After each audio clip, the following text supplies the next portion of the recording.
بنت عمرها 25 سنة بقتلها ضابط مخابرات وبسلاح الدولة، أعمل عطوة مع مين؟ يمكن ما استوعبش هذا الإشي، إنه بنت تحكي له لا وما بدي أتعرف عليه. الأب ضابط مخابرات، الأم ضابط مخابرات، الأخ ضابط مخابرات. أنت دم بنتك في ركبتك، لكن بالمقابل في 100 شاب بيستنوا بإشارة منك. وأبو نداء حضر معانا الجلسات معظمها، ولا مرة تركنا لحالنا. وين إطلاق النار صار؟ في منطقة الطيرة، في النزلة اللي فيها دار رئيس الوزراء السابق محمد شتية. كانت الأجهزة الأمنية دورها يعني كتير مميز، بالذات الجهاز الاستخبارات وجهاز الشرطة والمباحث، يعني تعاملوا بالموضوع باحترافية رائعة جدا. بكل برود أعصاب وبعدم ضمير وقف، نزل بسلاح أمه، بسيارة أمه، نزل وأطلق الرصاص. ليه أكتر من سنة ونص القصة عم بتاخدوا وبتعطوا فيها؟ يعني ليه تطلبوا أصلا من الناس تيجي توقف عند محكمة إذا هالقد في أدلة؟ يعني حول الموضوع من حق شخصي لأم وعائلة شهد وللبدارنة ولدار أبو بكر ولدار الأحمد، صار حق للشعب الفلسطيني. رحمة من رب العالمين في هذا الشعب إنه وصلت قضيته معنا، مش مع ناس مثل ما تفضلت، ناس ضعاف أو ناس مساكين أو ناس ما يقدروش يجيبوا حقهم. بسم الله الرحمن الرحيم. أنا معتصم أحمد بدارني، والد شهيدة الغدر شهد بدارني. زوجتي حنين نافع أبو بكر، والدة الشهيدة شهد بدارني. إحنا هون موجودين في بيتنا، البيت اللي عاشت فيه شهد، درست فيه كل مراحلها في المدرسة وصولا للجامعة، حتى في مرحلة العمل في روابي وفي شركة أمان للحظة استشهادها. حبينا نعمل حلقة عن شهد حتى نفرجيكم وتشاهدوا جزء ولو بسيط عن حياة شهد، هاي الإنسانة الرائعة اللي عاشت بحنان وعاشت في جو عائلي مع أمها وأبوها وأخوتها أحمد وعلي. إحنا في قضية شهد اللي رايحين تحضروها في هاي الحلقة بنتمنى منكم إنكم تساندونا وتوقفوا معنا في هاي القضية العادلة. بنشكركم على متابعتكم لهاي الحلقة، وبنتمنى دائما دعمكم باستمرار إلنا للوصول إلى العدالة المطلوبة. وزوجتي أنا حنين أم شهد، بدعوكم لتحضروا هاي الحلقة تقارب. إحنا كلنا هدفنا ناخد حق شهد ونطالب بالعدالة لروح الشهيدة الغدر شهد بدارنة. احضرونا وتابعونا وساندونا. وبنعيد وبنكرر شكرنا لكم وشكرنا لبرنامج تقارب وللأستاذ أحمد بكاوي على الجهد المميز اللي عمله لإنجاز هاي الحلقة. وإلى اللقاء. شكرا.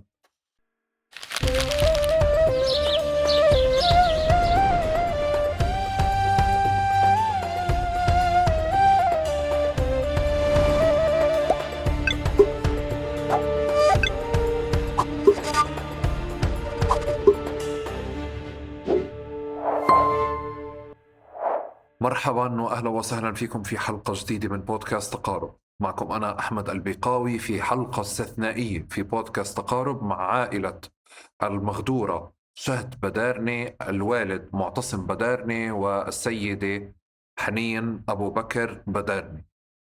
هذه الحلقة الاستثنائية، عادة إحنا بناخذ ضيف واحد أو ضيفة واحدة في كل حلقة. في هذه الحلقة العائلة بذاتها موجودة وحاضرة معنا لرواية التفاصيل الكاملة حول مقتل شهد بدارني في يوم من أيام الإبادة على شعبنا. اليوم فعليا بنقدم الرواية الكاملة والتفاصيل تذكر لأول مرة حول القاتل، حول مسرح الجريمة وحول تبعاتها، وحول المجريات الأمنية والسياسية والجنائية التي ساهمت في متابعة هذه القضية والمراكمة حتى وصول هذه الحلقة. بحب أنوه إنه في هذه الحلقة تحديدا هي حلقة استثنائية. عادة إحنا بنعالج قضية مكتوبة محكي عنها. في هذه الحلقة تحديدا القضية قضية مقتل شهد بدارني عند القضاء وتحت التحقيقات، والتحقيقات فيها متواصلة. كافة التفاصيل الواردة هي تنقل على لسان معتصم بدارني والدها، وحنين أبو بكر بدارني على لسان والدتها، على اللسان العائلي. وتقارب لا يتحمل مسؤولية التفاصيل الواردة في هذه الحلقة.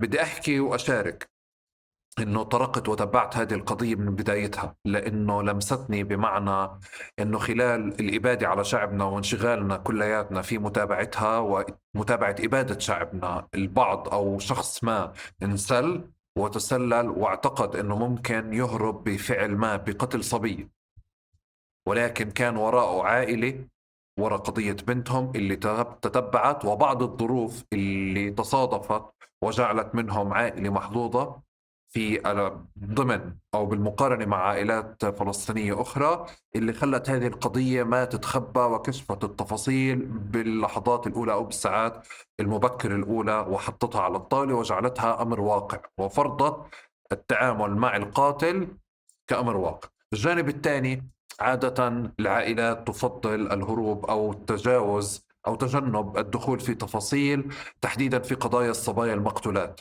وذلك لحفظ ما بين قوسين شيء يتعلق بالعرض، شيء يتعلق بالشرف، شيء يتعلق بأيا كان من التفاصيل اللي البعض العائلات تعتقد أنه هيك بيحفظوا كرامات بناتهم. ولكن في هذه القصة تحديدا وبالشجاعة الوالد معتصم والوالد حنين اللي بحييهم باسمكم وفي المقدمة وخلال الحلقة وفي نهايتها، حفظوا لبنتهم مسؤولية وحفظوا لبنتهم حقها في رواية شو صار معها بشكل عادل، بشكل يليق فيها، وحفظه لبنتهم إنه ما تنظلم داخل مجتمعنا وداخل رواياتنا وداخل الأحاديث اللي بنخوضها في الصالونات.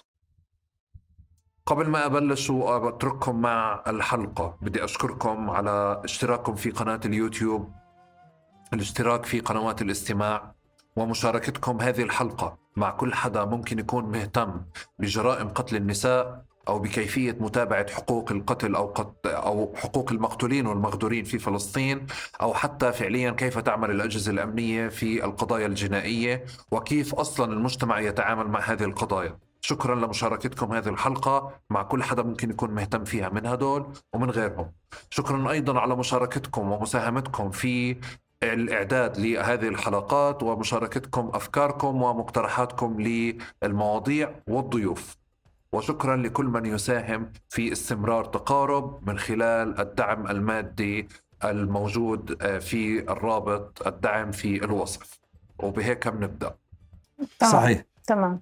آخر نداء، في حدا بده قهوة مي شاي بنقدر طبعا ناخذ احنا بريك. شكرا أهلا وسهلا فيك في بيتنا. 100 أهلا وسهلا فيكم، يعطيكم ألف عافية، وشكرا تسلم. هيك على الاستجابة، وإن شاء الله هذا الحوار بيكون يعني بخدمكم وبخدم قضيتكم يا رب. إن شاء الله. أول إشي إحنا في تقارب نترك الضيوف أو الضيف فعليا عادة بكون أول اثنين مع بعض، يعني أنتوا بتكونوا بنترك الضيف يعرف نفسه. فأنا فعليا شوفوا كيف بدكم تعرفونا على بعض. تفضلوا. صعب هلأ فعليا بدكم تعرفونا على بعض وتعرفونا عليكم وتعرفونا على شهد كمان. تفضل. صحيح. أكيد. أنا اسمي معتصم أحمد بدارني، من سكان مدينة جنين ورام الله.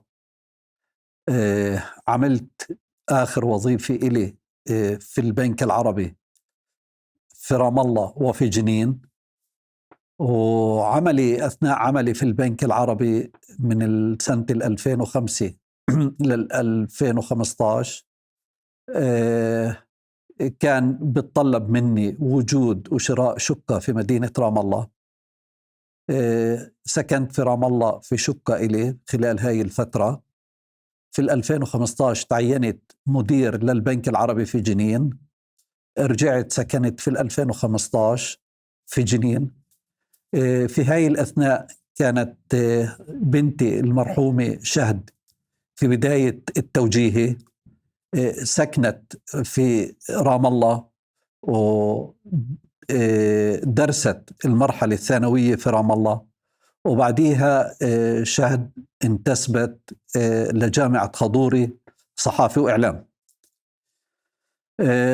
شهد درست دبلوم في جامعة خضوري صحافي وإعلام، وفي هاي الأثناء كانت نشيطة جدا، بتحب هذا المجال، بتحب مجال الإعلام، بتحب الفعاليات الاجتماعية، كان لها نشاط كبير خصوصا في شركات الخدمات مثل جوال، مثل البنوك، تشارك في كل نشاطاتهم، يعني تعزيزا لمجال تخصصها من جهة ولرغبتها في التفاعل الاجتماعي. كتير كان لها أصدقاء وصديقات في فترة عملها وفي فترة دراستها. وكنا إحنا يعني أنا بحكم وظيفتي في جنين دائم التنقل بين رام الله وبين جنين. إمها بفترات كبيرة كانت تضلها موجودة عندها، نعتني فيها لأنها بنتنا الوحيدة بين شباب 2. أحمد اللي هو خريج الجامعة العربية الأمريكية، تخصص تجارة واقتصاد، أو خلينا نقول إدارة أعمال، ويعمل الآن في كندا. بالإضافة إلى أنه عنده شقيقه علي اللي خلص برضه من الجامعة الأمريكية تخصص فني أسنان، ويعمل الآن في رام الله. فكنا إحنا يعني خلال فترة دراسة شهد حياتنا بنتنقل بين جنين ورام الله، والكل الهدف منا إنه هاي البنت الوحيدة اللي موجودة عندنا نعطيها كامل الدلال وكامل العناية وكامل الاهتمام اللي بتستحقه. خليكم لبعض، بس كيف ترتيبهم أحمد وعلي؟ مين أكبر؟ أحمد مواليد 95، شهد مواليد يوم المرأة العالمي في 8/3/98، وعلي مواليد 12/12/2002. فهي برضو يعني جاي بالوسط بين الشباب الاثنين اللي عندها بين أخوتها. كثير شهد طيبة حبوبة، نظرتها للأمور دائما بسيطة، يعني بتعرف اهتمامات بنت في هاي العمر 18-19 كيف تهتم فيها، كيف أهلها يدللوها، كيف يوفروا لها كل المتطلبات اللي بدها إياها من لبس. بابا بدي أروح على الجامعة، رام الله باردة، بدنا سيارة. أنا وإمها بالرغم إحنا موظفين يعني حاولنا نوفر لها كل أساليب الراحة. طيب بابا بنجيب لك سيارة، يعني كل الاهتمام اللي ممكن تحظى في بنت في هاي العمر حاولنا بكل جهدنا إن نوفر لها إياه. يعني أحيانا يصعب الحديث عن يعني واجبات الإنسان تجاه بنته، لكن يعني بنشعر ساعات بطمأنينة إنه هاي الفترة اللي عشناها معها مع شهد استطعنا أنا وإمها كل واحد بمجاله إنه نوفر لها كل احتياجاتها، نخليها مبسوطة، نخليها ما تحتاج شيء، شو بدها عندها طموح كنا نلبي لها إياها. كانت إمها تحثها بشكل كبير جدا إنه تجسر بعد المعهد، وما تكتفي بالمعهد. بابا ماما إنه يعني كيف بدك تتطوري بكرة، في إلك أقرانك وزملائك معهم شهادة بكالوريوس.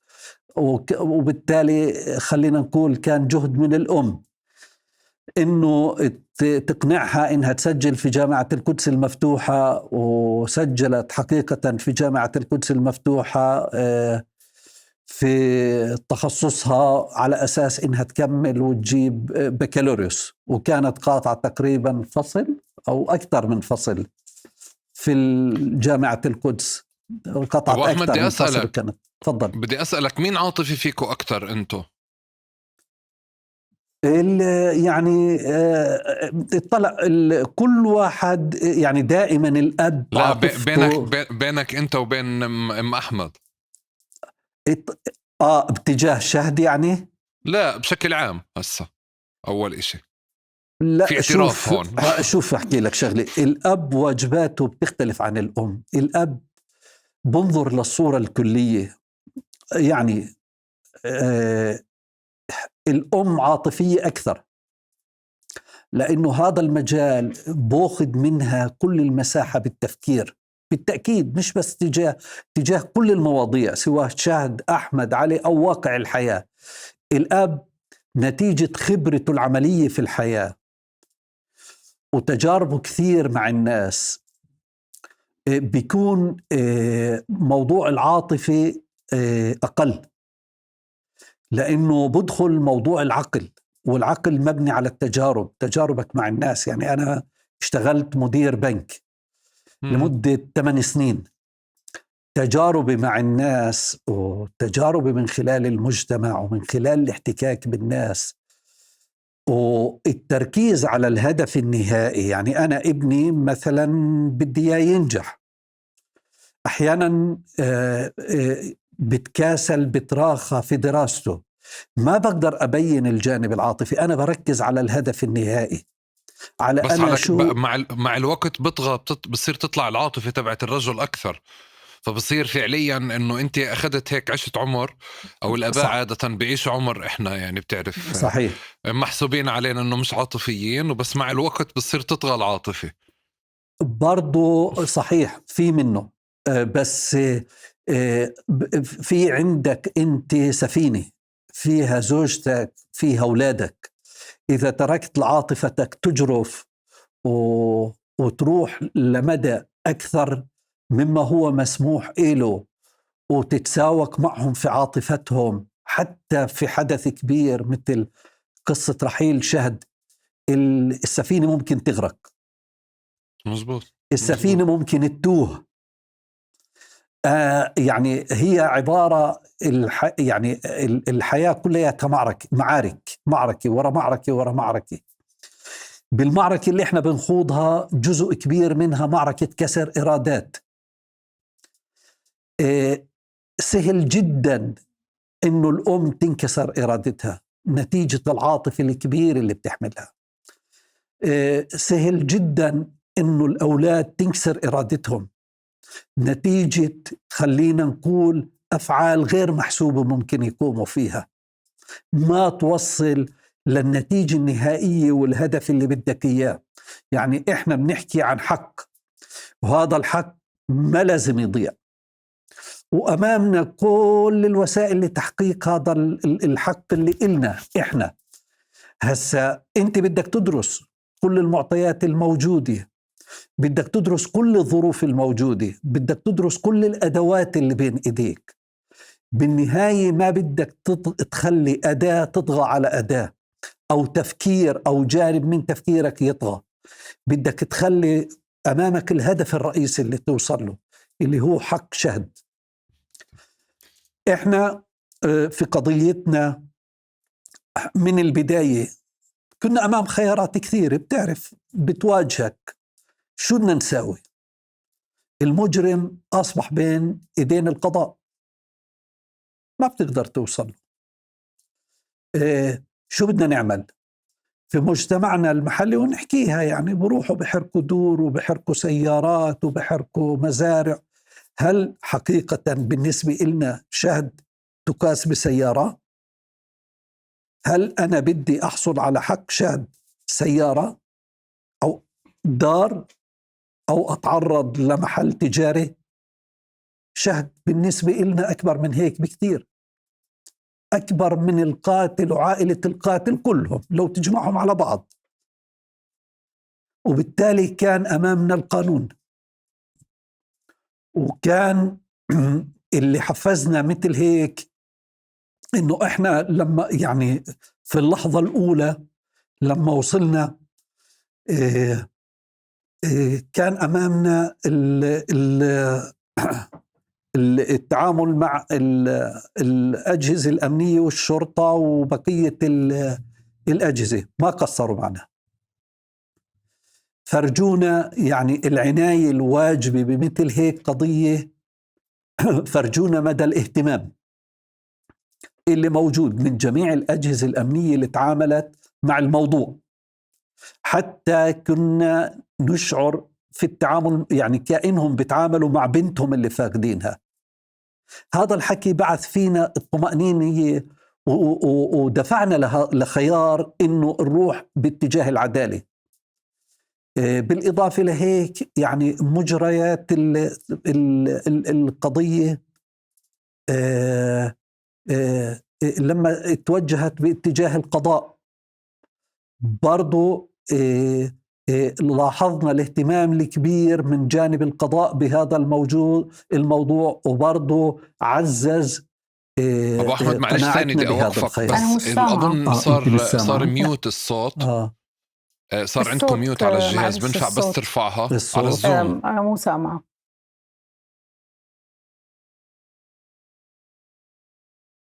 هسا رجع، بس تفضلوا كملوا زي ما انتوا، الصوت مسجل بمكان تاني، فتفضل. أنا بحب أصبح عليك أحمد وأشكرك على هاي الفرصة، وبحب أصبح بإني أترحم على أرواح الشهداء في غزة وفي جنين وفي كل فلسطين، وأحكي الله يصبرنا. وبعتبر إنه شهيدة الغدر، بعتبر إنها شهيدة. الله يصبر قلوب الأمهات، والله يشفي يا رب جرحانا، والحمد لله على الحرية لأسرانا.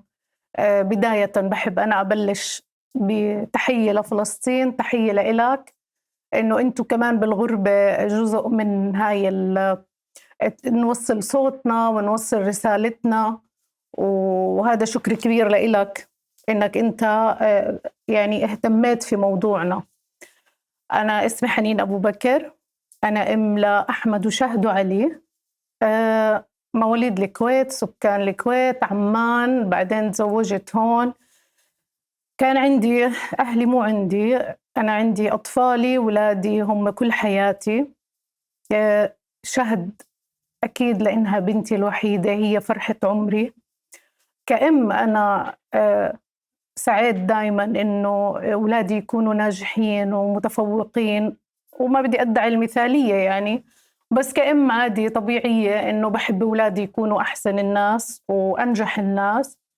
وأنا يعني حبيت إنه شهد تخوض دراستها وتجارب الحياة، وتكون ناجحة وتكون معها شهادة.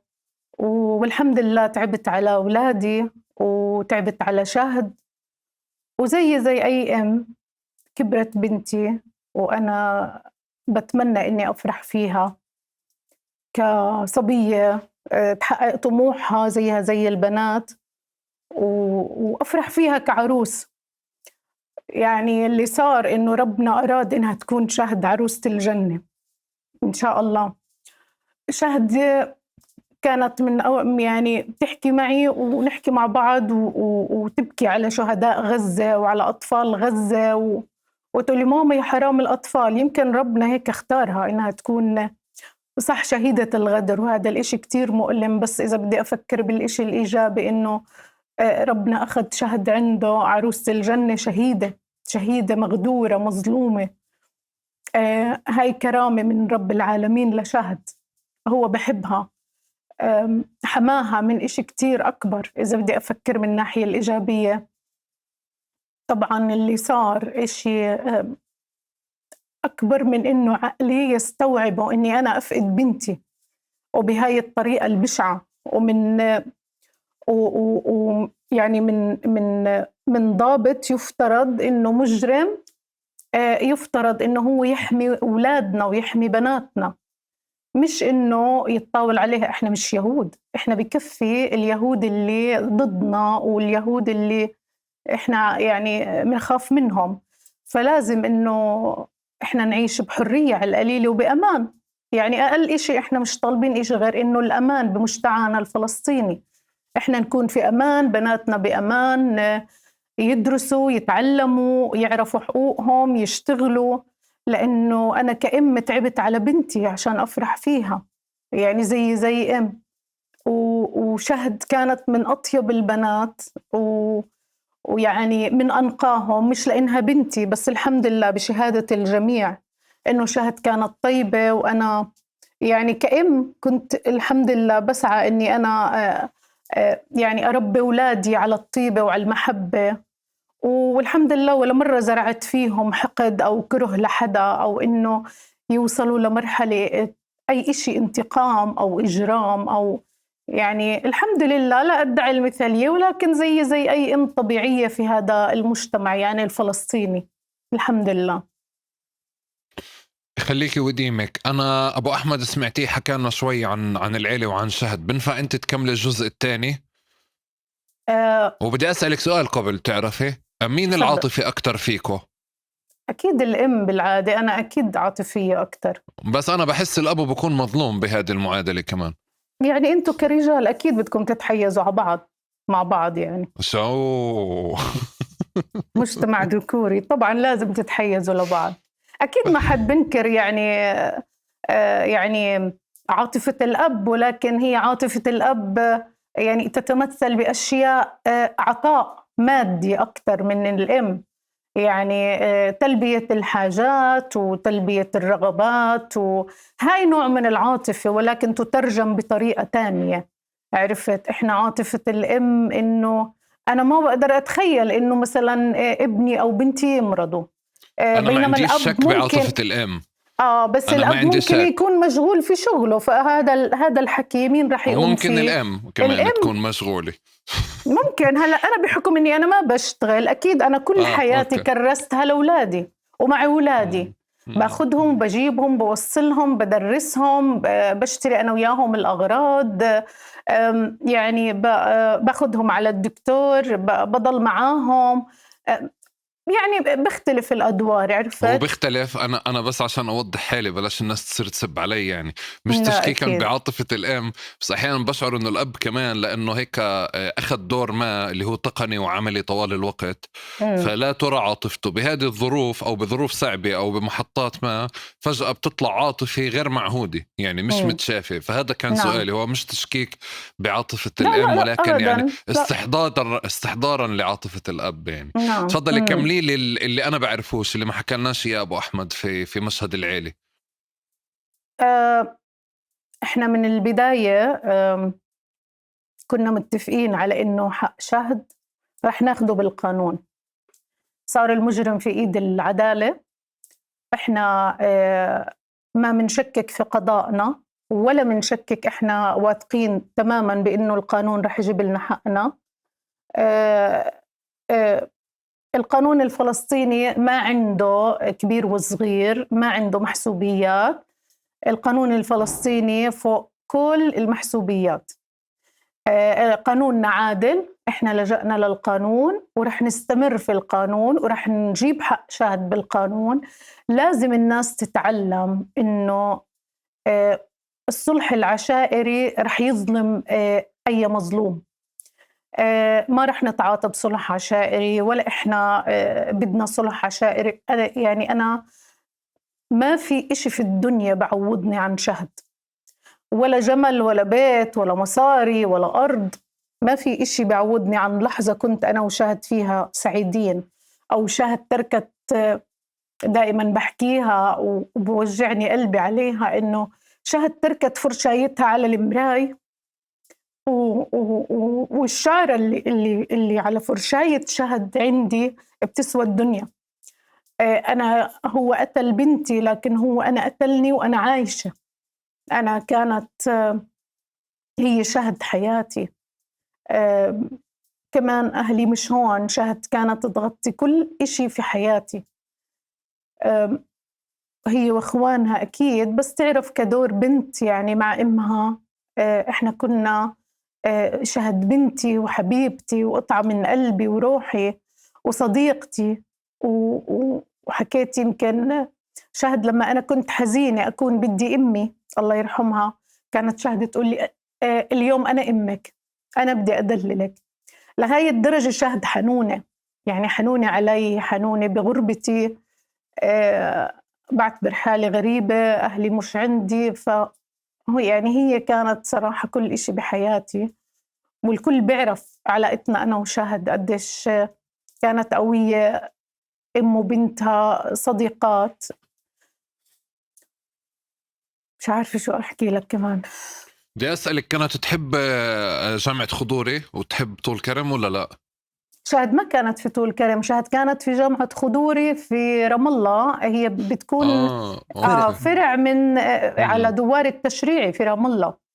كان عندي فضول أعرف إذا حبت طول كرم ولا لا يعني. لا ما درست في طول كرم، لأنه في وكانت عنا تفضل هون جنين فرع. ولا رام الله هي؟ أكيد رام الله. شهد ما هي إجت من رام الله، من جنين صغيرة، كانت بالصف الثالث الابتدائي لما إحنا نقلنا هون.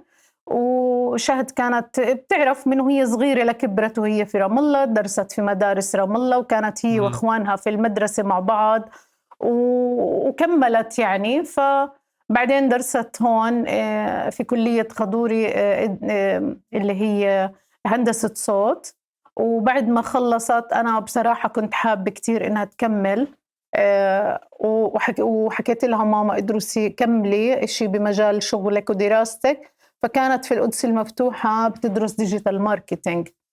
حلو. وكانت هي يعني أثناء دراستها فعالة في المجتمع وتشتغل زي البنات، تدرس وبتشتغل كانت في بالة الجوال. كانت يعني بفعاليات كتيرة، يصير أي يعني مهرجان أو يكون أي إشي هي تكون فعالة وتشتغل مع الشباب والصبايا، مثل ما بمجتمعنا. يعني إحنا مجتمعنا مش كتير منعم، فكل الشباب والصبايا بدرسوا وبيشتغلوا وبتفاعلوا في المجتمع هيك كلهم يعني. فلما بيخلصوا مرحلة دراستهم بيكونوا هم already جاهزين للعمل بأفكار جديدة، بأفكار بيقدروا إنهم ينخرطوا في مجال العمل يعني بسهولة وبسلاسة أكتر من واحد مثلا بس إنه بدرس وما عندوش يقدر يعرف أو يتعامل مع بيئة العمل يعني. طيب أنا بدي تساعدوني نفهم إشي تاني كمان. أنتوا حكيتوا عن القضاء والقانون. نعم. والتعويل على القضاء والقانون وهيك، بس قبلها في خيارات في البلاد وعندكم موقف واضح من قضية الشيء العشائري. وعملتوا إشارة كتير مهمة طوال الوقت بالتليفونات الأولية واليوم إنه من اللحظة الأولى هو بإيد القضاء، هو بإيد الأجهزة نعم. الأمنية. نعم. بدي أروح أشوف كمان في المجتمع في عنا خيار تاني موجود اللي هو يعني أنتوا عائلة بدارني وعائلة أبو بكر مش عائلات صغيرة وطالعين من بلاد فعليا يعني ما بتتنازل عن حقها، اللي هي قرى جنين يعبد تحديدا طبعا. فأنا بالنسبة لي العلقة هي علقة سودة مع أهل يعبد، هذا أولا. وكيف فهمت كمان إخوالكم دار الأحمد، وكمان كان في إشارة بالأول إنه باللحظة الأولى من الخبر كانوا القرايب أول يوم وتاني يوم كانوا قرايبكم صاروا موجودين في رام الله طبعا. فبالعادي ممكن نفهم كمان إنه أنتم موجودين برام الله ما شاء الله وعايشين وأموركم طيبة ومدرسين أولادكم على المعرفة والثقافة وغيرها، وعندكم مواقف يعني حضارية ومتقدمة. بس بالورقة والقلم أنا كمان من كفين اللي هي جنب يعبد، هذه القصص تنحلش بالحب. تمام. إذا في حق مثل هيك خاصة حق بنت بسيناريوهات أخرى، بسيناريوهات أنتوا كيف تعرفوها اللي أنتوا رافضينها حتى اللحظة، شو هي؟ نعم. سامعني أحمد؟ أنا سامعك. تمام. سامعك. يعني أنا حابب بالبداية أوصف كيف تم الحادث. ممكن هاي النقطة هسه بنجيلها، معلش. هسه بنجيلها. أيوة. هسه بنجيلها، بس أنا فعليا بدي أفهم أفهم الخلفية. تفضل. هي كانت يعني في اللحظات الأولى يعني الكل بيفقد عقله، وبالتالي يعني اتخاذ قرارات بيكون قضية مش سهلة، والكل بده يستنى إشارة منك، يعني احكي لنا، يعني أنت وجهنا وإحنا جاهزين. وهاي كان أصعب شيء بالموضوع. أنت دم بنتك في ركبتك، لكن بالمقابل في 100 شاب بيستنوا بإشارة منك، برضو هذول ناس ممكن تخسر منهم. كلياتهم مستعدين. كنت تخوض صراع على أكثر من جبهة، على أهلك اللي في يعبد، على إخوالك اللي موجودين في رماني أو موجودين في رام الله، على أهلك اللي موجودين في رام الله، على أهلك أهل جنين. يعني أهل جنين برضو هم في المجمل أهلنا. كلهم أهلنا يعني أكيد. إحنا صح من يعبد، بس إحنا ساكنين في جنين من سنة 1960. يعني درسنا في مدارس جنين وعشنا في جنين، فبرضو أهل جنين برضو بيقولوا لك إحنا جاهزين، شو بدك بنساوي. أنت أمام يعني موج متلاطم، الكل بيحاول إنه ياخدك باتجاه الطار. يلا بدنا نتحرك. اللي ساعدنا كتير، وأنا أكون لك صادق بهذا الموضوع، إنه من اللحظة الأولى خالنا اللي هو عزام الأحمد كان فوق الموضوع وفوق روسنا، وهو اللي يمنعنا يتحرك، وهو اللي يوجهنا ونرجع له بهاي اللحظات الصعبة بالنسبة لنا. إنه يا خالي شو أساوي، اطلع الناس شو بدها، هو اللي قادر بهديك اللحظة اللي أنت يعني أنا مش كل يوم عندي بنت بخسرها تاني أقدر أعالج مثل هيك موضوع، ومش كل يوم أنا بواجه جريمة قتل، لأنه والله عندي تجربة وعندي خبرة، يعني طالع من معركة وفايت معركة، أنا مش قائد عسكري تاني أقدر أدير مثل هيك مشكلة. بس هو بحكم خبرته، بحكم موقعه، بحكم تجاربه في الحياة، وبحكم احترام يعني كل قرايبنا إله. بتعرف بالنهاية هم إخوالنا دار الأحمد أبو بكر من يعبد، وبالتالي كان عنده القدرة أنه يسيطر على قرايبنا في يعبد وعلى أهل جنين وعلى المنطقة كلياتها. فكان أي واحد بده يحاول أنه يأخذ الأمور باتجاه معين، بس كلمة منه تعيد الأمور لنصابها، إنه هاي الأمور لازم تمشي بهذا الاتجاه، أنا اللي بحدد كيف بدها تمشي الأمور. هاي البنت، وبرضه بحكم العلاقة الخاصة اللي كانت تربطه فيها، لأنها كانت أكثر من مرة تروح تعمل معاه مقابلات صحفية إشي، فكان يعرفها بشكل شخصي ويتابع أمورها بشكل شخصي. هاي حق البنت عندي، ما حدا بيجيب حق البنت إلا هي، وبأسلوبه وبطريقه. وإحنا تعرف يعني برضو مجتمعات بتحترم الكبير. احنا ابو نداء خالنا وسندنا وقدوتنا ومرجعيتنا من اللحظة الأولى، كان هو الداعم وهو السند إلنا. أول إشي بأحزاننا، طبطب على جروحنا أكيد. وزي ما حكى معتصم إنه فعليا إحنا بنكون فاقدين يعني الموضوع أكبر من إنه مخنا يستوعب إيش بدنا نعمل، إيش بدنا نسوي. وبحكم طبعا خبرته لأبو نداء، هو مرجعيتنا، ويعني ما بنتصرف إشي إلا هو، فاختار من البداية طريق القانون، وإحنا آمنا فيه ومنآمن في كلامه. وفعليا إنه سيطر على قرايبنا وسيطر على الناس كل إشي كلها فعلا. وطبعا أكيد يعني بدنا نسمع كلامه وبقناعة تامة على فكرة، وإنه فعليا القانون رح ياخذ مجراه، وإنه إحنا المجرم بإيدين العدالة والقضاء والأجهزة. فإحنا هيك يعني مسلمين. وأبو نداء حضر معنا الجلسات معظمها، ولا مرة تركنا لحالنا. دائما كان الداعم ودائما كان السند. يعني بدي أحكي لك، هو كبيرنا وهو قائدنا وهو سندنا، فعليا سندنا أبو نداء. طيب رجعوني معلش لأساس القصة، التفاصيل بنفع تفصلوا لنا إياها بالكامل، وبتعرفوا معكم متسع وقت كامل نعم لكل يعني شيء بكل الأدلة بكل إشي، وجربوا معلش مرة ساعدونا يعني نتخيل الإشي معكم كما هو. تفضلوا. أنا خليني يعني يوم الأربعاء كان 18/10/2023، ويعني لما أحكي 18/10/2028 كانت طوفان الأقصى مبلش ب7/10، يعني إحنا بنحكي عن لا يتجاوز 10 أيام، وكانت الأجواء مشحونة، وكانت الناس عاطفية، وكانت حواجز على الطرق، وكان وضع أمني معقد، وكانت الناس مشدودة معظم وقتها على الأخبار، ومعظم وقتها يتابعوا، وفي عدم وضوح شو اللي بصير في الدنيا، وأخبار متلاحقة. وكنا موجودين أنا وحنين وابن علي في جنين. وسبحان الله يعني كانت حنين فترة الصيف من 1/6 ل1/10، يعني إرادة رب العالمين إنها قضت فترة الصيف كلياتها مع شهد في رام الله.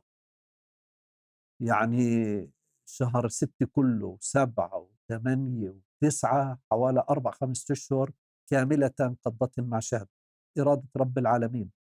كأنه الله أراد إن نودع يعني بعض.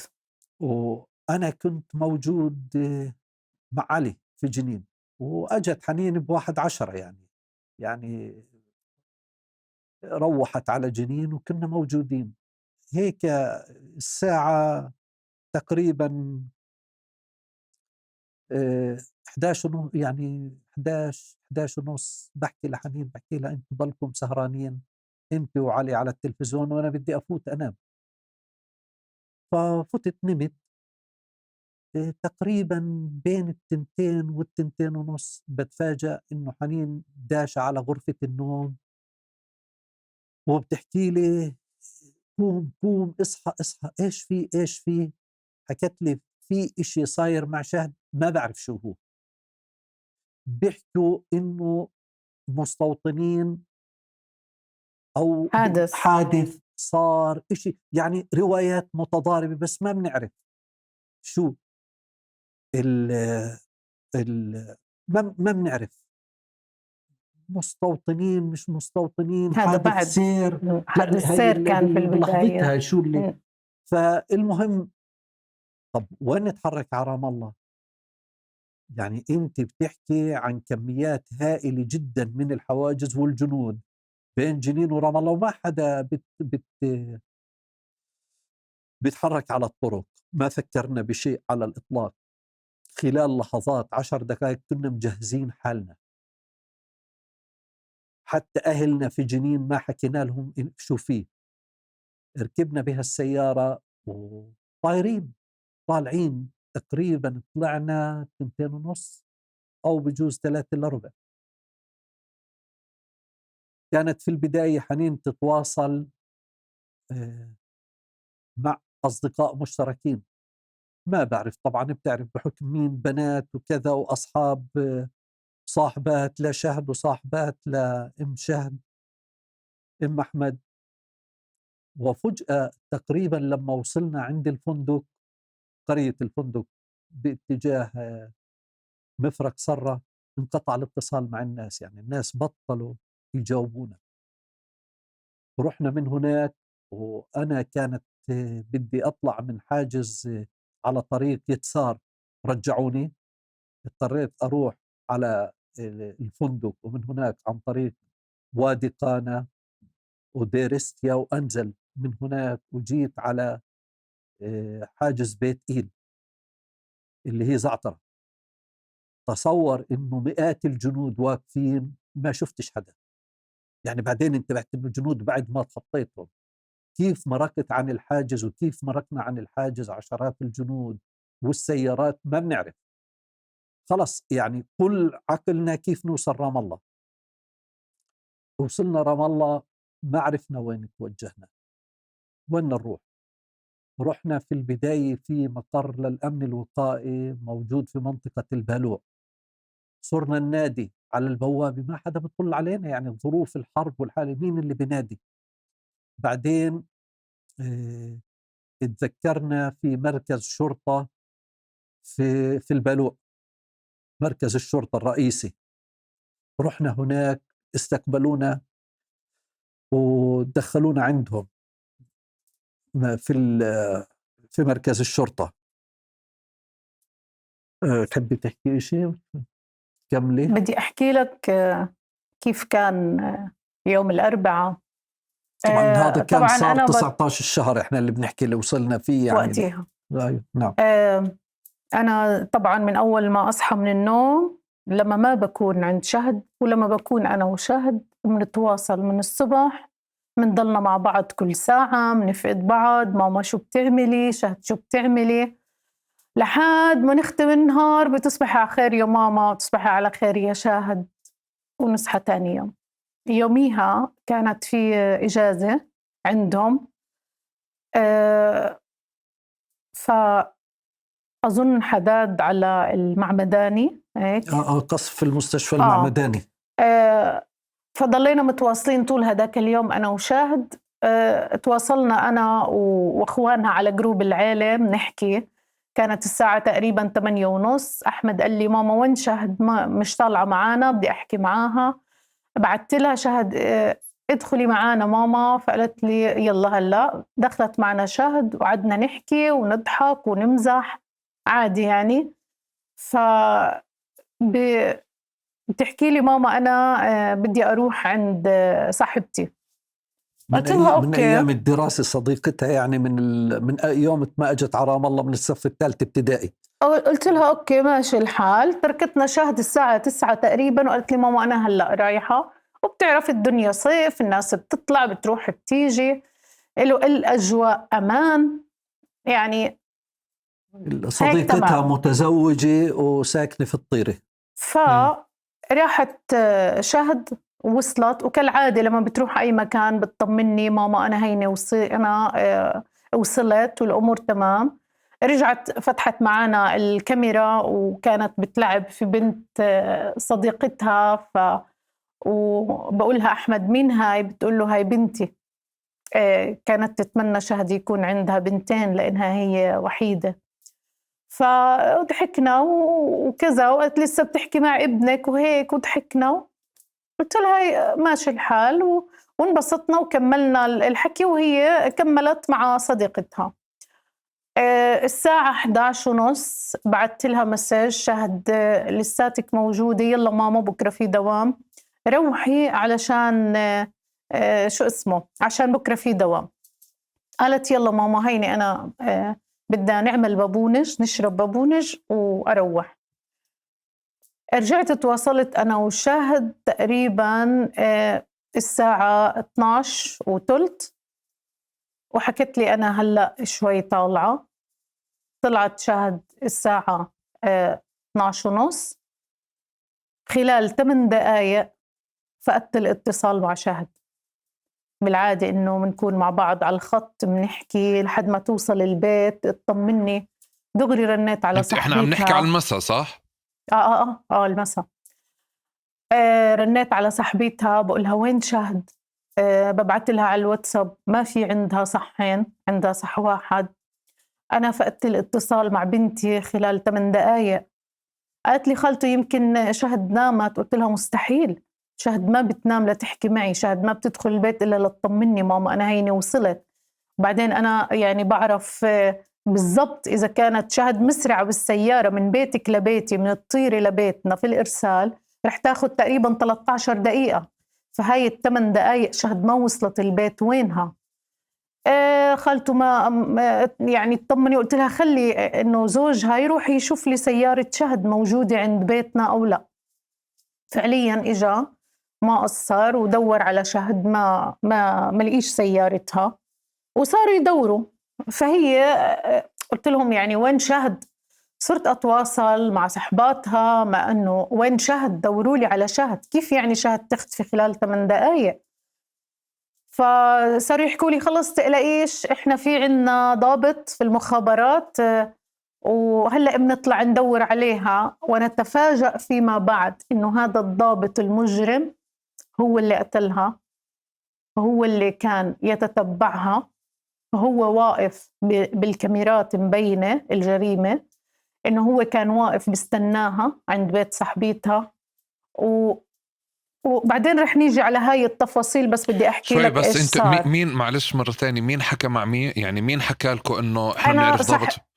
هو جوز صاحبتها، وصاحبتها قالوا إنه جارنا. هو كمان بيعرف القاتل. رح نستعين فيه إنه يدوروا على شهد مع بعض. هو ساكن في العمارة المجرم ساكن في العمارة بحد العمارة اللي كانت شاهد في زيارة لصديقتها. فزوجها فهم بحكم جيران، بتعرف إنهم بيعرفوا بعض يعني فكروا الجيران، فإنه هو رح يساعدنا وهذا. وتقلقيش، ضلينا ندور على شاهد تقريبا ساعتين. الساعة وأنا أسألهم وين شاهد، استني وين شاهد، مندور، استني. بعدين بتفاجأ إنه زوج صاحبتها الساعة 2:30 بحكي لي خالته لقيناها وشهد عاملة حادث، بس تعالي. قلت له أعطيني شهد أحكي معاها، يعني أسمع صوت بنتي، أطمنها إني أنا حدك وإحنا هلأ جايين. هيك كان الخبر الأول، بس أنتي خالته تعالي. طبعا صحيت معتصم، شهد عاملة حادث، بدنا نروح على رام الله هلأ. فعليا طلعنا هيك تقريبا 3:15، حملنا حالنا وطلعنا. ومع هاي كل الظروف حاولت أتواصل مع حدا، ما حدا برد. بعدين لما اجينا قربنا على رام الله، تواصلت مع صديقتها، قالت لي إنه تعالوا على المخفر.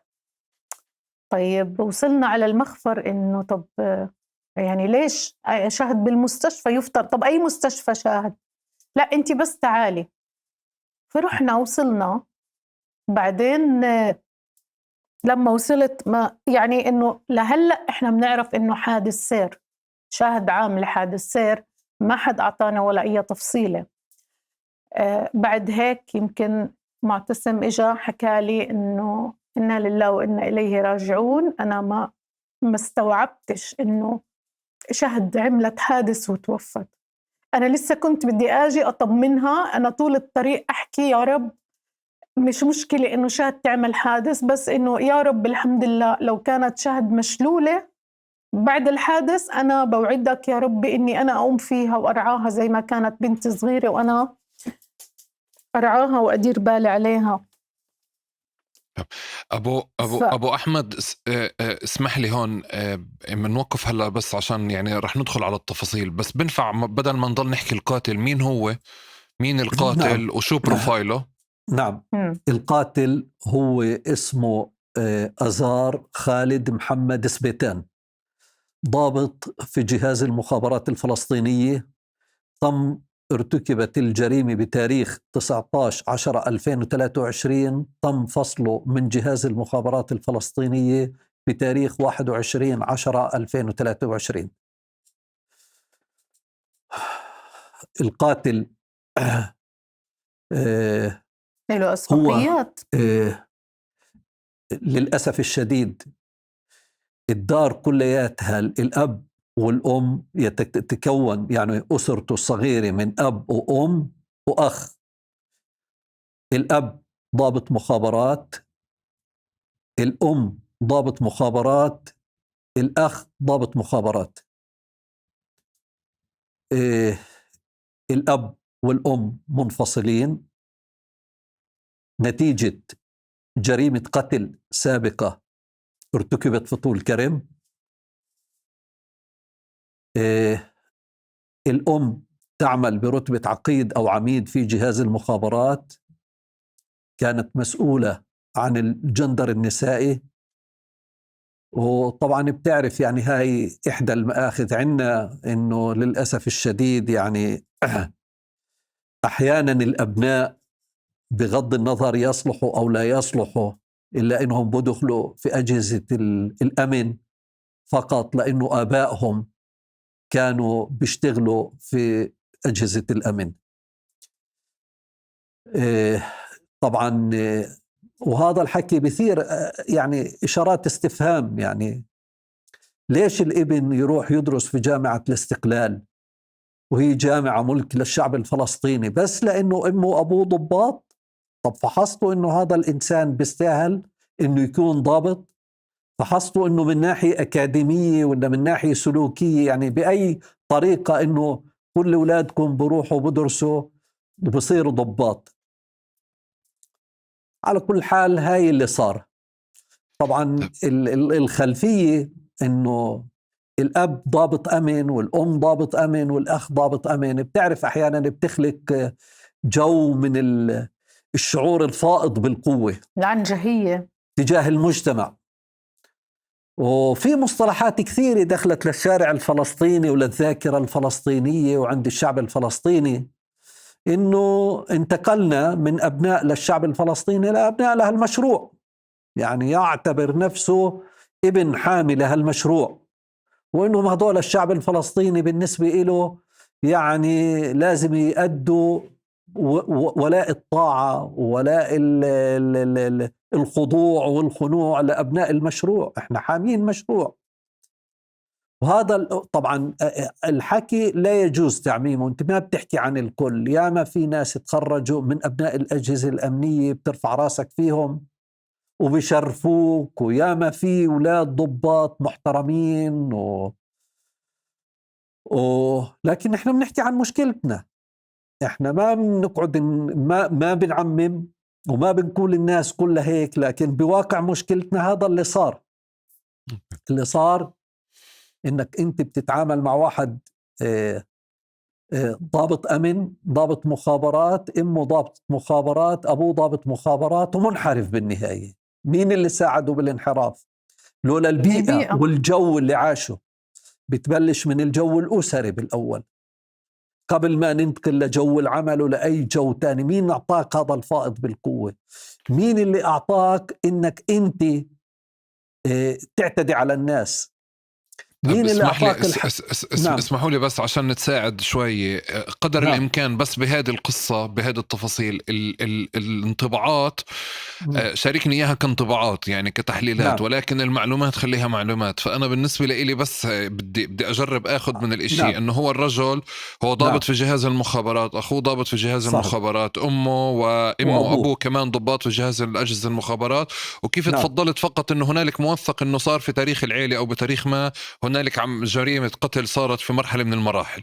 هذا كله موثق حتى اللحظة، صح؟ نعم صحيح. وبالإضافة طيب. لهيك المجرم نفسه تفضل. قبل ارتكاب الجريمة بعدة أشهر قام بالاعتداء بمحاولة قتل لأحد موظفي مطاعم في منطقة رام الله، وأسقط الحق الخاص، اصطلحوا مع الجماعة وظل الحق العام. وهو بالإضافة لقضية شهد في المحكمة برضو بيواجه قضية حق عام في قضية قتل سابقة. ممتاز. يعني انت اللي قاعد بتقول لي هون العشائرية نعم. دخلت وندفع مصاري واسقطوا حق الشاب هذا الغلط. يعني في أسبقيات. انتوا بتتعاملوا فعليا بالأساس نعم. أساس القصة مع عائلة من عائلات الأجهزة الأمنية، يعني مش حتى أفراد. عادة الأجهزة الأمنية بيكونوا أفراد، فأنت بتحكي على عائلة صحيح. متنفذة عندها نفوذ وحضور قوي داخل الأجهزة الأمنية. صحيح. وتاني شيء أفرادها أو أحد من أفرادها اللي هو اللي بالحالة اللي احنا بنحكي عنه هو متنفذ أو سبق وقام بجرم ما. قد ايه عمره هو؟ يعني 25 26 لا 25 مواليد 98. الله يقصف 25 سنة. طيب وين بالشواهد والمعلومات هلا شو ربطة القاتل اللي هو أزار بشهد؟ هو حاول أكثر من مرة يتعرف عليها في التاريخ. التاريخ. القضية كالتالي. في ليلة الجريمة كان يترصدها على أمام البيت العمارة اللي ساكن فيها، وهو ساكن في العمارة اللي بحدها. فإحنا بنحكي طبعا معلومات من واقع التسجيلات، حوالي 22 كاميرا لقطة فيديو. تمام. في بدي أرجع معلش اسمح لي أبو أحمد. نعم. اسمح لي بدي أرجع قبل هون. هلا هون هذه التفاصيل رح نجيها، بدي التسلسل الكامل بليلتها. نعم. بس هو أصلا ما كان بيعرفها مطلقا، يعني هو شافها على الجيران ولا كان في نقاش قبل؟ باعتراف صديقاتها إنه هو كان يحاول يتعرف عليها وهي رافضة. فهو طبعا بعنجهيته، وهي بتصير بين أي يعني شباب وبنات في أي مجتمع، بنت ما بدها تتعرف، فهو أكيد يعني من باب عنجهيته وإنه هو شايف حاله قائد كبير عن أي حدا يرفضه أو نوع من نرجسيته. يمكن ما استوعبش هذا الإشي إنه بنت تحكي له لا وما بدي أتعرف عليك. من هون وكأنه ضل يضايقها وضل يعني من هون بلشت القصة، إنه هو طب حاول أكثر وهذه من مرة وبناء على يتعرف صحباتها عليها. كم عمر هذه القصة؟ أشهر. أظن إنه إشي قليل يعني، أشهر. مش كتير. القضية بدنا شغلة مهمة، إنه هو باعترافه في التحقيق، وطبعا يعني بتعرف تدخل هنا مشورة محامين وكذا حتى يبعدوا عنه جريمة قتل العمد. هو بقول أنا ما بعرفها، أنا اشتبهت في سيارة فيها مسلحين، قمت بمطاردة هاي السيارة اللي فيها مسلحين، طلبت منها التوقف، رفضت السيارة التوقف، قمت بإطلاق النار على السيارة مش بقصد القتل. هاي اعترافه. بس المعطيات إشي تاني. طبعا بتعرف بدخلوا المحامين وبعطوه شو يحكي، ومن هالحكي بتعرفش يعني من وين تم فبركة هاي القصة. وقائع التسجيلات بتقول لا، بتقول إنه في ترصد، شافها من مسافة لا تزيد عن 10 أمتار لما ركبت بالسيارة، شافها لما نزلت من الباركينج للشارع وهو وراها ومركت من حده بالضبط، وعرف مين اللي بالسيارة، وهي طالعة أصلا من بيت صاحبتها بيعرف وركبت هاي السيارة. السيارة لمين، لأنه سأل من خلال موقع العمارة هاي السيارة لمين وجاوبوه. لحق السيارة، اعترض السيارة في الشارع ونزل وشاف مين اللي في السيارة وأطلق النار عليها بمعرفة مين اللي في السيارة، والسيارة كيف اتدهورت للواد، وكيف حضرته ما فكرش حتى يتصل بالإسعاف. طب ثاني قبل الواد، انت نعم. بتحكي حالة الترصد هاي كلها في عندك كاميرات موثقة عليها؟ صحيح. موثقة. وعملية إطلاق النار نفسها كمان موثقة؟ طبعا. موثقة طبعا. كما تم إبلاغنا طبعا. كما تم إبلاغنا من هيئة الدفاع والمحامين إنهم يمتلكوا كل هاي البينات،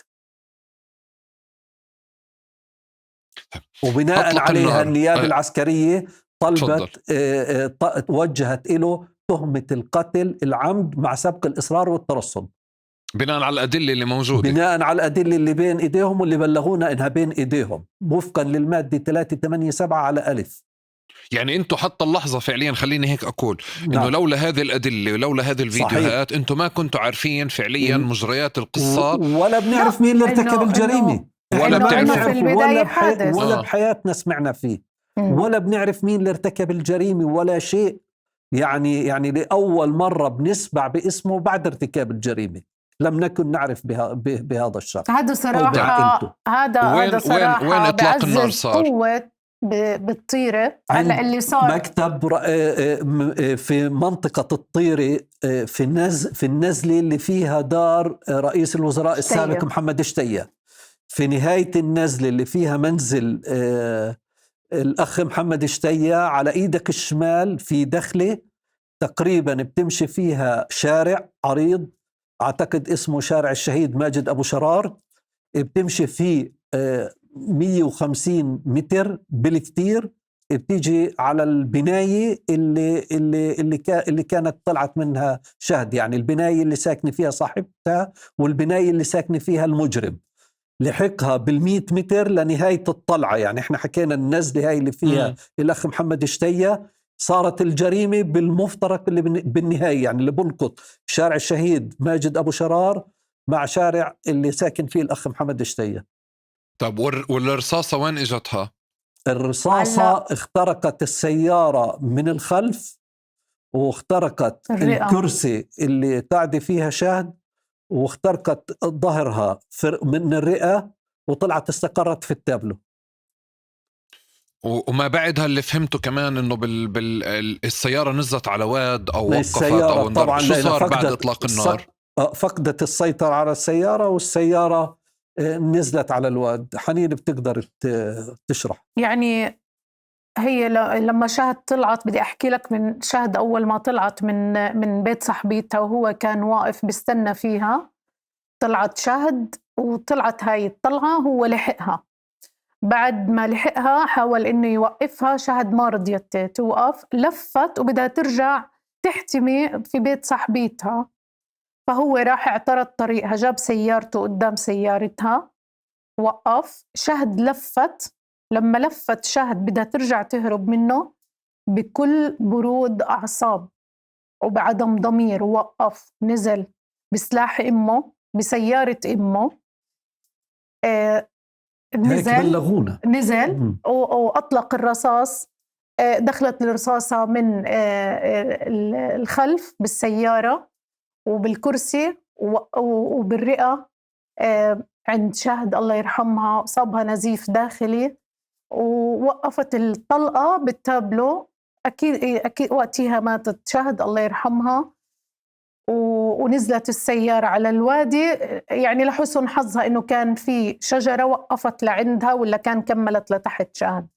وهو في هذه الأثناء رجع على البيت، بعت مسج على جروب العمارة إنه كان في سيارة لونها كيا سيلفر واقفة هون عند مين. فجاوب زوج صديقتها، قال تفضل جار، كانت عنا صديقة زوجتي. قال له لا بس أنا يعني شفت فيها مسلحين، كان فيها مسلحين وأطلقوا الرصاص وكذا، فبرك قصة. فطلعوا يدوروا عليها، هو صار يحكي لهم تعالوا هون وتعالوا هون، وزي إحنا بعاميتنا بمتوه فيهم إنه عن موقع الجريمة اللي هو شافه. ما كان عنده حتى ولا رحمة ولا إنسانية، يعني ولا خوف من الله، ولا للحظة فكر إنه هو ينقذها على القليلة اطلب الإسعاف. وضلوا يضحك عليهم، روحوا من هون وروحوا من هون، وشوارع مسكرة ساعتين كاملين. وبلشوا يجوا الأجهزة الأمنية، لبعدين هو بطريقة ما دل عليها وحمل حاله. ولما اجوا الإسعاف وأخذوها راح على بيتهم. وهون بصراحة كانت الأجهزة الأمنية دورها يعني كتير مميز، وبالذات الجهاز الاستخبارات وجهاز الشرطة والمباحث يعني تعاملوا بالموضوع باحترافية رائعة جدا، كتير كبير. إنهم من انتوا كنتوا وقتها موجودين؟ اطلاقا لا احنا كنا يعني انتوا بتحكوا، بس معلش افهم ليه صار الاستدعاء؟ يعني شو اللي خلى الاستدعاء يجي؟ عفوا كيف صار استدعاء الأجهزة الأمنية اللي انتوا بتحكوا عنها بالساعات الأولى؟ هم الشباب إنه في بنت مفقودة من جنين. أول إشي طلعوا شباب جنين يدوروا، وبعدين صاروا كل واحد يحكي للتاني إنه في بنت مفقودة وفي كذا كان الحديث وقتها الناس كانت مفكرة اللي هو موضوع المستوطنين والاختطاف وهيك صح؟ أيوة. هو طلع عند حرس الأخ محمد شتية بعد ما أطلق الرصاص وسألهم سمعتوا صوت إطلاق نار بالمنطقة؟ حكوا له لا. قال لهم طيب ديروا بالكم في مستوطنين في المنطقة. طبعا هو اللي فبرك القصة. هو فبرك القصة. وبتعرف هو بالنهاية يعني بتداولوا معلومات تبعين الأجهزة الأمنية، يعني في لهم جروبات مشتركة.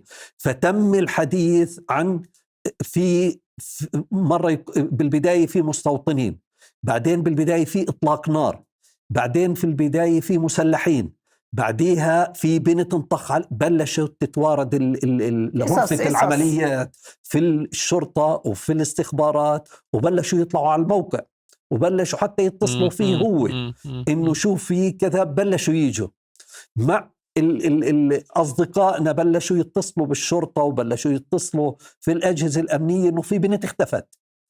هنا يعني المعلومات بلشت تيجي على غرفة العملية سواء في الشرطة أو في الاستخبارات إنه في حدث معين قاعد بصير. بلشوا يجوا على الموقع تبعين الأجهزة الأمنية.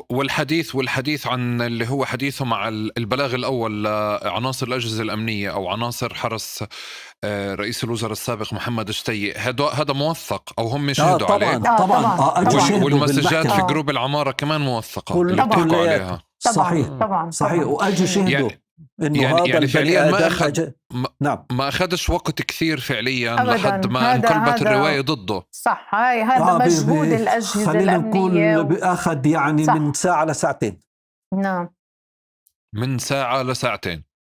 تقريبا ولا لا هيك يعني خلينا نقول يعني ما بعرف يعني هذا هم يعني صعب هم نقول الوقت والمسافات يعني هذا هم اللي بيقرروه بس هم بصراحة كانوا يعني تعاملوا بحرفية وبمهنية وبسرعة كبيرة.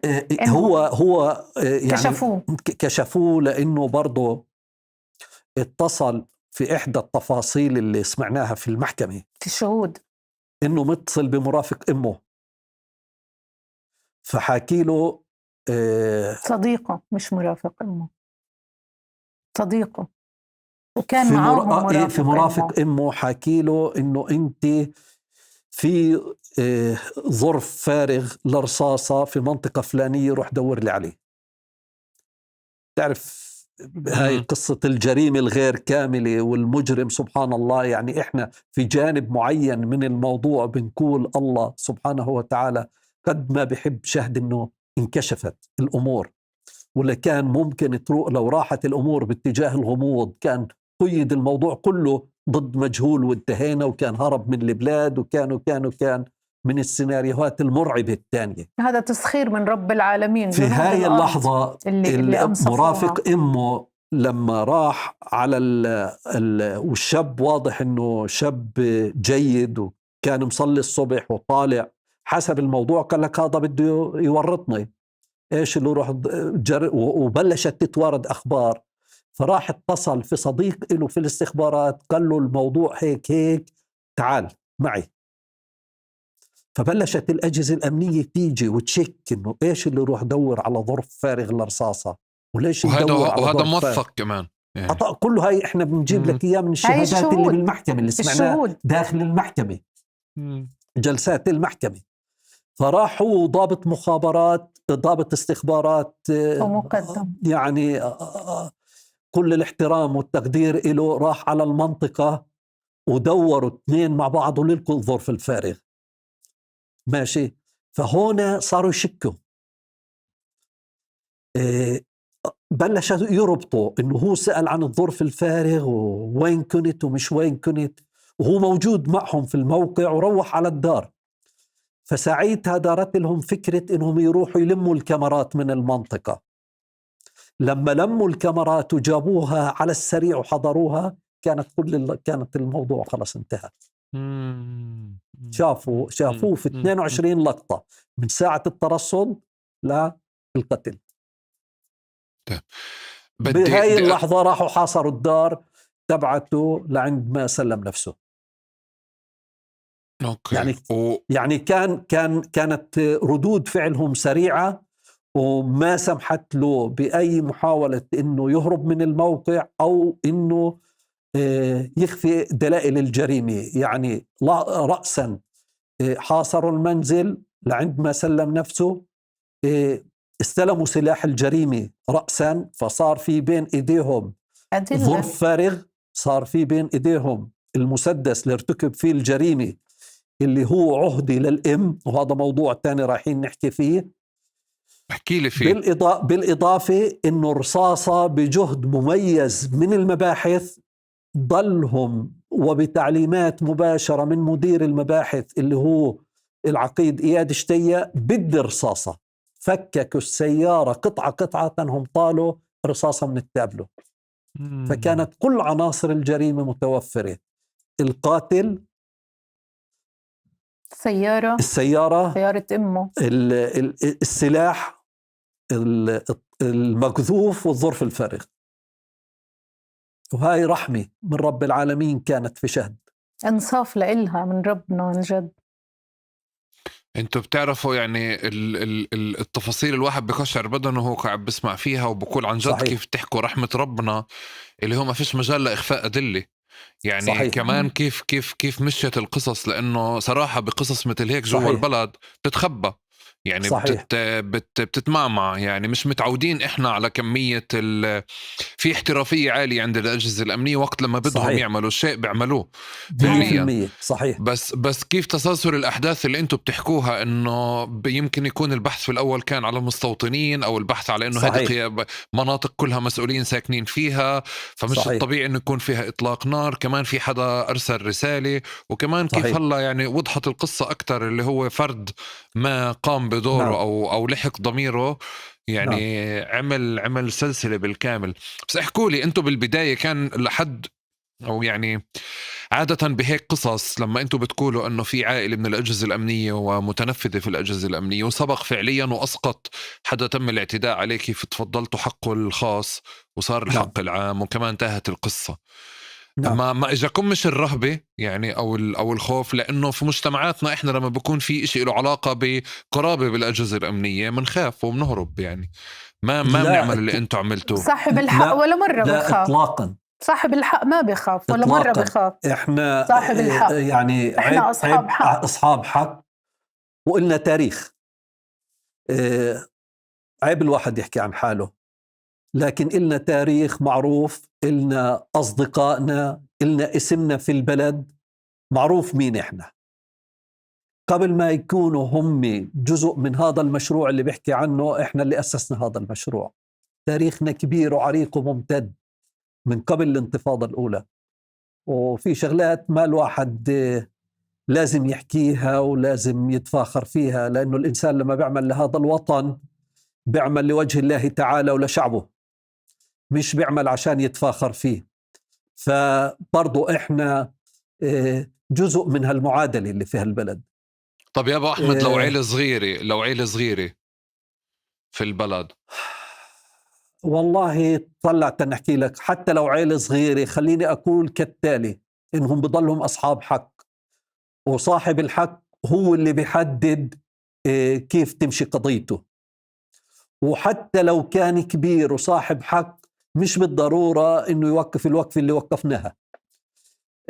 أنت شخصية الإنسان وقناعاته وقراراته الذاتية وقراره بالمواجهة للأخير مدعم بكل الناس اللي حواليه، ماشي، هي اللي بتوصله للنتيجة.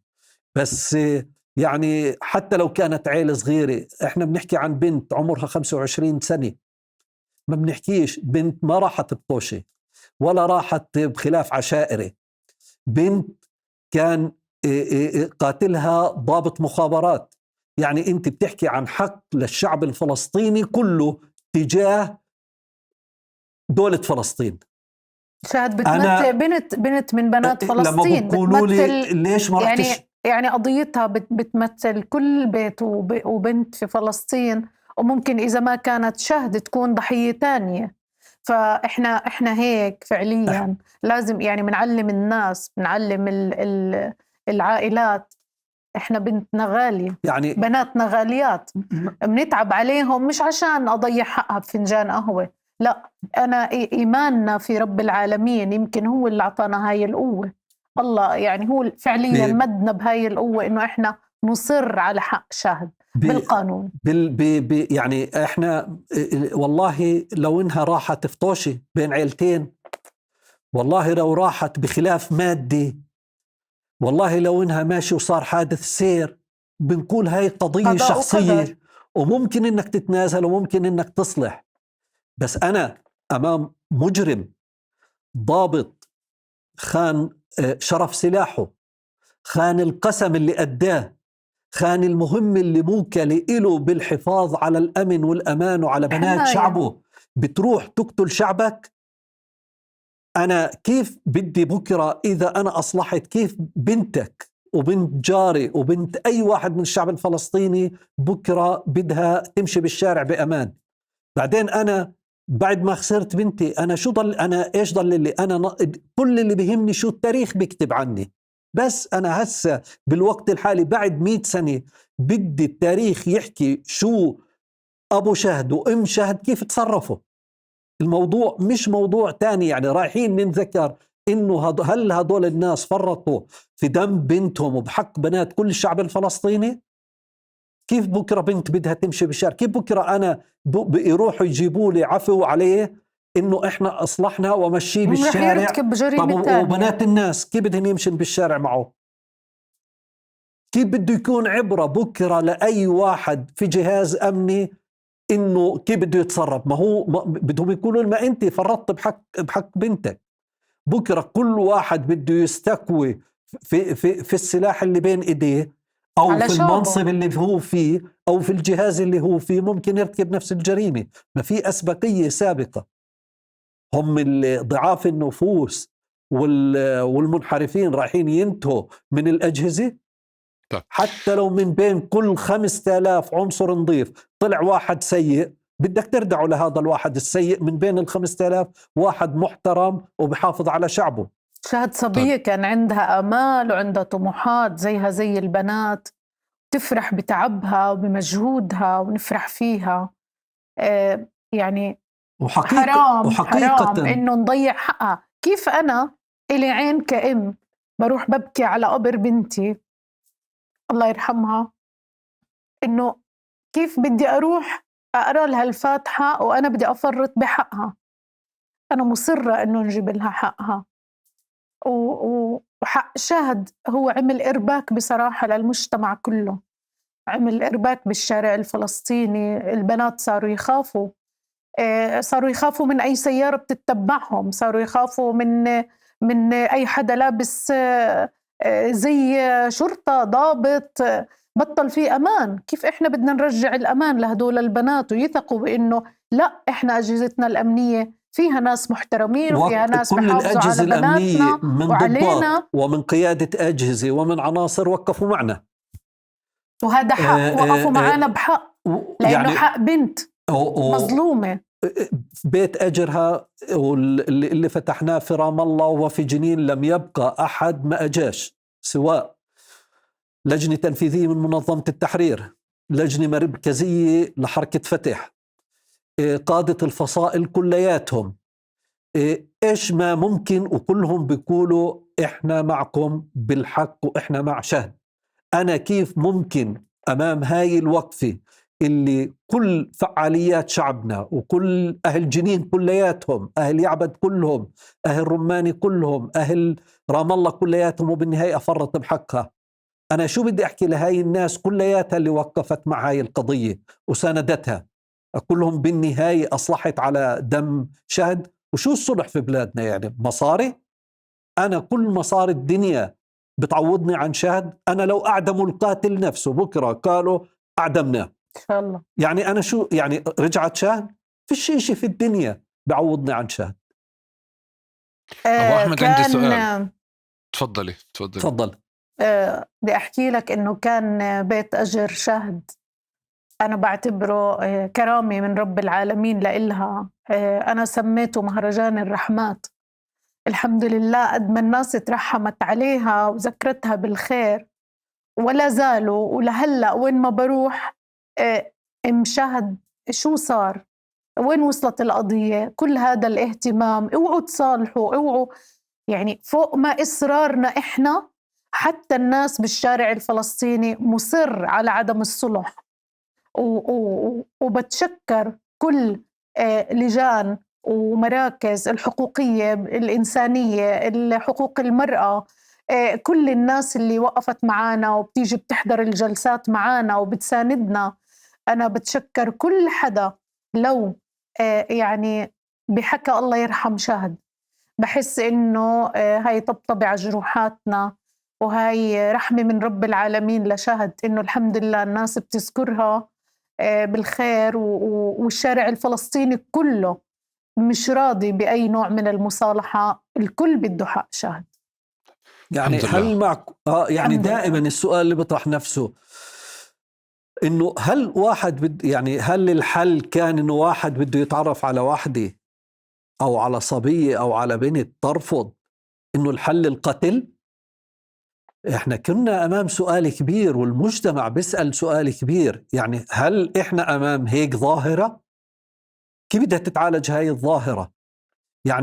يعني بالإضافة لكونه ضابط في جهاز مخابرة، يعني كانت قضية متشابكة في أبعاد كثيرة، في الأسباب، في الوقائع، في طريقة تنفيذ الجريمة، في استغلال الظرف، في المكان، يعني وكل إشي واضح إنه حسبه، بس ما حسب حساب أهل شهد.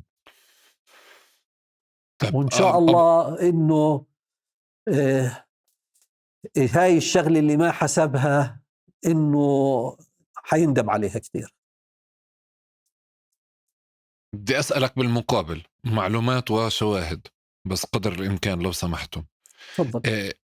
العيلة تبعته أو أصدقائه أو كمان داخل الأجهزة الأمنية، هل كان هنالك من يحاول أن يساعده، يحصنه، يخفض عليه تهمة، يسهل التعامل معه؟ لم نشعر بهذا الحكي نهائيا نهائيا. في اللحظة الأولى اللي تم اعتقاله فيها، هو طبعا لأنه عسكري بين إيدين جهاز الاستخبارات العسكرية، اعتبرنا من اللحظة الأولى إنه جهاز الاستخبارات هي الجهة الأمينة والمؤتمنة على قضيتنا. بهاي اللحظة أنا في الفترة السابقة كان الأخ اللواء زكريا مصلح هو مدير الجهاز. من حقه علينا إنه نشكر وقفته وتعامله مع هاي القضية. من اللحظة الأولى زرناه، أشعرنا إنه حيتم التعامل مع هاي القضية بمهنية عالية وبما يحفظ، طبعا بصفته مدير للجهاز، يحفظ القانون وحق الجميع. وحكينا له إحنا مش طالبين إلا إنه يتطبق القانون. فإحنا الجهة اللي كان مستودع عندها المجرم اللي هو جهاز الاستخبارات، يعني ما إلنا إلا كل ملاحظات إيجابية. الجهة الثانية جهاز المخابرات، ثاني يوم كل جهاز المخابرات أجى على البيت العزاء اللي أقيم لشهد. أعضاء كثير جدا من جهاز المخابرات هم أصدقاء للعيلة، هم أهلنا، إخواننا، قرايبنا، أصدقاء. جهاز المخابرات ومدير جهاز المخابرات قام بفصل المجرم خلال 48 ساعة من الجهاز وسلم الموضوع للقضاء. وكانت يعني لفتة قوية ورسالة قوية جدا من جهاز المخابرات بعملية فصله، إنه هذا الإنسان صح إنه ارتكب الجريمة بلحظة ارتكاب الجريمة، ما ننكر، هو كان ضابط في جهاز المخابرات، لكن بالنسبة لجهاز المخابرات خلال 48 ساعة إنك تفصله هي رسالة واضحة للجميع. هي رسالة إنه هو يمثل نفسه، ما بيمثل جهاز المخابرات. بعد 48 ساعة عند لحظة ارتكاب الجريمة كان ضابط في جهاز المخابرات. نعم. ما ننكر هذا وبعد الحكي. هيك وبالتالي الجهاز بده يتحمل أفعاله، والدولة فلسطين كلها بدها تتحمل أفعاله، لأنه عند ارتكاب الجريمة كان ضابط في جهاز مخابرات في دولة فلسطين، بغض النظر عن وقفتهم معنا، لأنه برضو في شغلات عند لحظة الارتكاب ما بقدر أقول ماليش دخل فيه. لو مالكيش دخل فيه كان أنت حضرتك ما وديته لا يدرس بجامعة الاستقلال، وكان من الجريمة الأولى اللي ارتكبها قبل أشهر معدودة من قضية شهد كان فصلته، ما استنيت للحظة اللي يرتكب كمان جريمة فيها. لكن موقفهم كان مسؤول عند ارتكاب الجريمة وموقفهم كان يعني يستحق الثناء عليه. بالإضافة لهيك جهاز الشرطة بذل، وبالذات من خلال جهاز المباحث، بنوا قضية متماسكة وملف يشهد له في هاي القضية، يعني وقدم للقضاء العسكري. والقضاء العسكري برضو من حقنا إنه نشير إنه من اللواء مسؤول القضاء العسكري لأصغر عنصر في القضاء العسكري تعامل مع القضية بمهنية وباحترافية، ولأنهم هم اللي بيمثلونا، إحنا اللي بتمثلنا الدولة، إحنا من خلال القضاء العسكري النيابة العسكرية، هو يروح يوقف محامي، بس إحنا الدولة تبعتنا اللي بتمثلنا بهذا الموضوع، وبالذات القضاء العسكري صراحة ما قصروا كل الجهد، لأنهم محامين هم بالنهاية طبعا بنوا ملف وبنوا قضية متماسكة يشكروا عليها. يعني من اهتمام اللواء إسماعيل فراج وطمأنته إنه القانون والحق رح ياخذ مجراه. كان دور ونائب كبير الرائد وكان طبعا العميد رائد طه، العميد رائد طه ومحمود جردات. كانوا كلهم بصراحة ما قصروا في إنهم أخذوا على عاتقهم إنه يبنوا ملف قضية متماسك ورح نجيب حقها. وفعليا يعني بكل الأجهزة اعتبروا شهد بنتهم، والكل بده حق شهد من هذا الضابط. طب أنا بدي أستأذنكم بشغلة، أحط حالي محل محامي الشيطان والادعاء الآخر. كويس. أول إشي يعني شكرا لكل ذكر الناس اللي ساعدتكم، بس بدنا نجرب قدر الإمكان هلا هيك نحطه على جنب. من بداية الحوار بعتقد الكل أخذ حقه. إحنا في بلد فيها فلتان، صح؟ يعني بعتقد نتفق فيها فلتان. طبعا لو فيش فلتان من قتلة الشهد. تمام. وفيها سلاح كمان موجود مع ناس يعني مقربة من الأجهزة الأمنية أو الأجهزة طبعاً. الأمنية. تمام. والمشهد هذه القصة هذه اللي صارت، سواء يمكن القصة اللي قبلها هي قصة صارت مع كتير ناس في البلد، يعني بأكتر من مكان. في طرق لعلاجها وفي طرق كمان حتى للهروب من المواجهة فيها، بمعنى أنه في حدا إذا هدد بالسلاح أنا بهرب، يعني خلص أنا ماليش حدا في هذه البلد إذا ما عنديش قرايب بالأجهزة الأمنية. أنا بدي أفترض هيك أنه أنتوا عيلة وما شاء الله عليكم والنعم فيكم والنعم في إخوالكم، بس شكرا. بالأساس كمان فكرة وجود قائد مثل أبو نداء عزام الأحمد موجود معكم إخوالكم غير المعادلة كلياتها. فأنا يعني بفترض من عندي كمحامي الشيطان إنه حالة الوقوف هذه اللي موجودة هي مش بس كمان يعني تحولت إلى قضية، ما تحولت حتى هي لقضية رأي عام، لأنه الإبادة غطت عليها للأسف. فأنا بالنسبة لي لما جيت طرقت بابكم لأنه هذه قصة أنتوا بتقاتلوا عشان تحطوها على الطاولة، وفعلا بصدقا ما كنت بتخيل أنه عندكم أقارب داخل الأجهزة الأمنية. بس من اللحظة اللي صارت داخل الإبادة أنا علمت القصة هذه بأنه مثل ما في جرائم بتصير عند الاحتلال والاحتلال بيبيد فينا، في كمان جرائم تانية عم بتصير داخل مجتمعنا ممكن مع الوقت خلص يتم نسج روايات لإلها، خاصة في حالة الصبايا والبنات. فأنا بدي أرجع مرة تانية أقول أنه قصتكم لولا عزام الأحمد أبو نداء تحديدا ما كانت الأجهزة الأمنية وقفت واهتمت في هذا الشكل، لأنها أصلا ما كانت قضية رأي عام وكانت القصة رح تنتسى مثلها مثل أي شيء تاني. لولا فعليا حسن الحظ والقضاء والقدر بأنه في شخص فعليا يعني خاف وقلق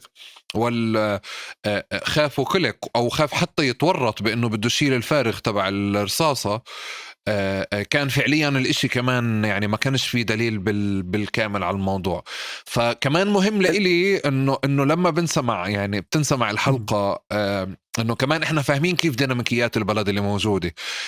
دار بدارني والنعم فيكو، دار أبو بكر والنعم فيكو، بس كمان وجود دار الأحمد معاكو أو إخوالكم معكو، وجود عزام الأحمد هو إشي آخر. سندنا. حضور الأجهزة الأمنية كلياتها لتبرئة نفسها من هذا الفعل هو كمان محاولة للتأكيد أو ياخدوا بخاطر فعليا ياخدوا بخاطر إخوالكم.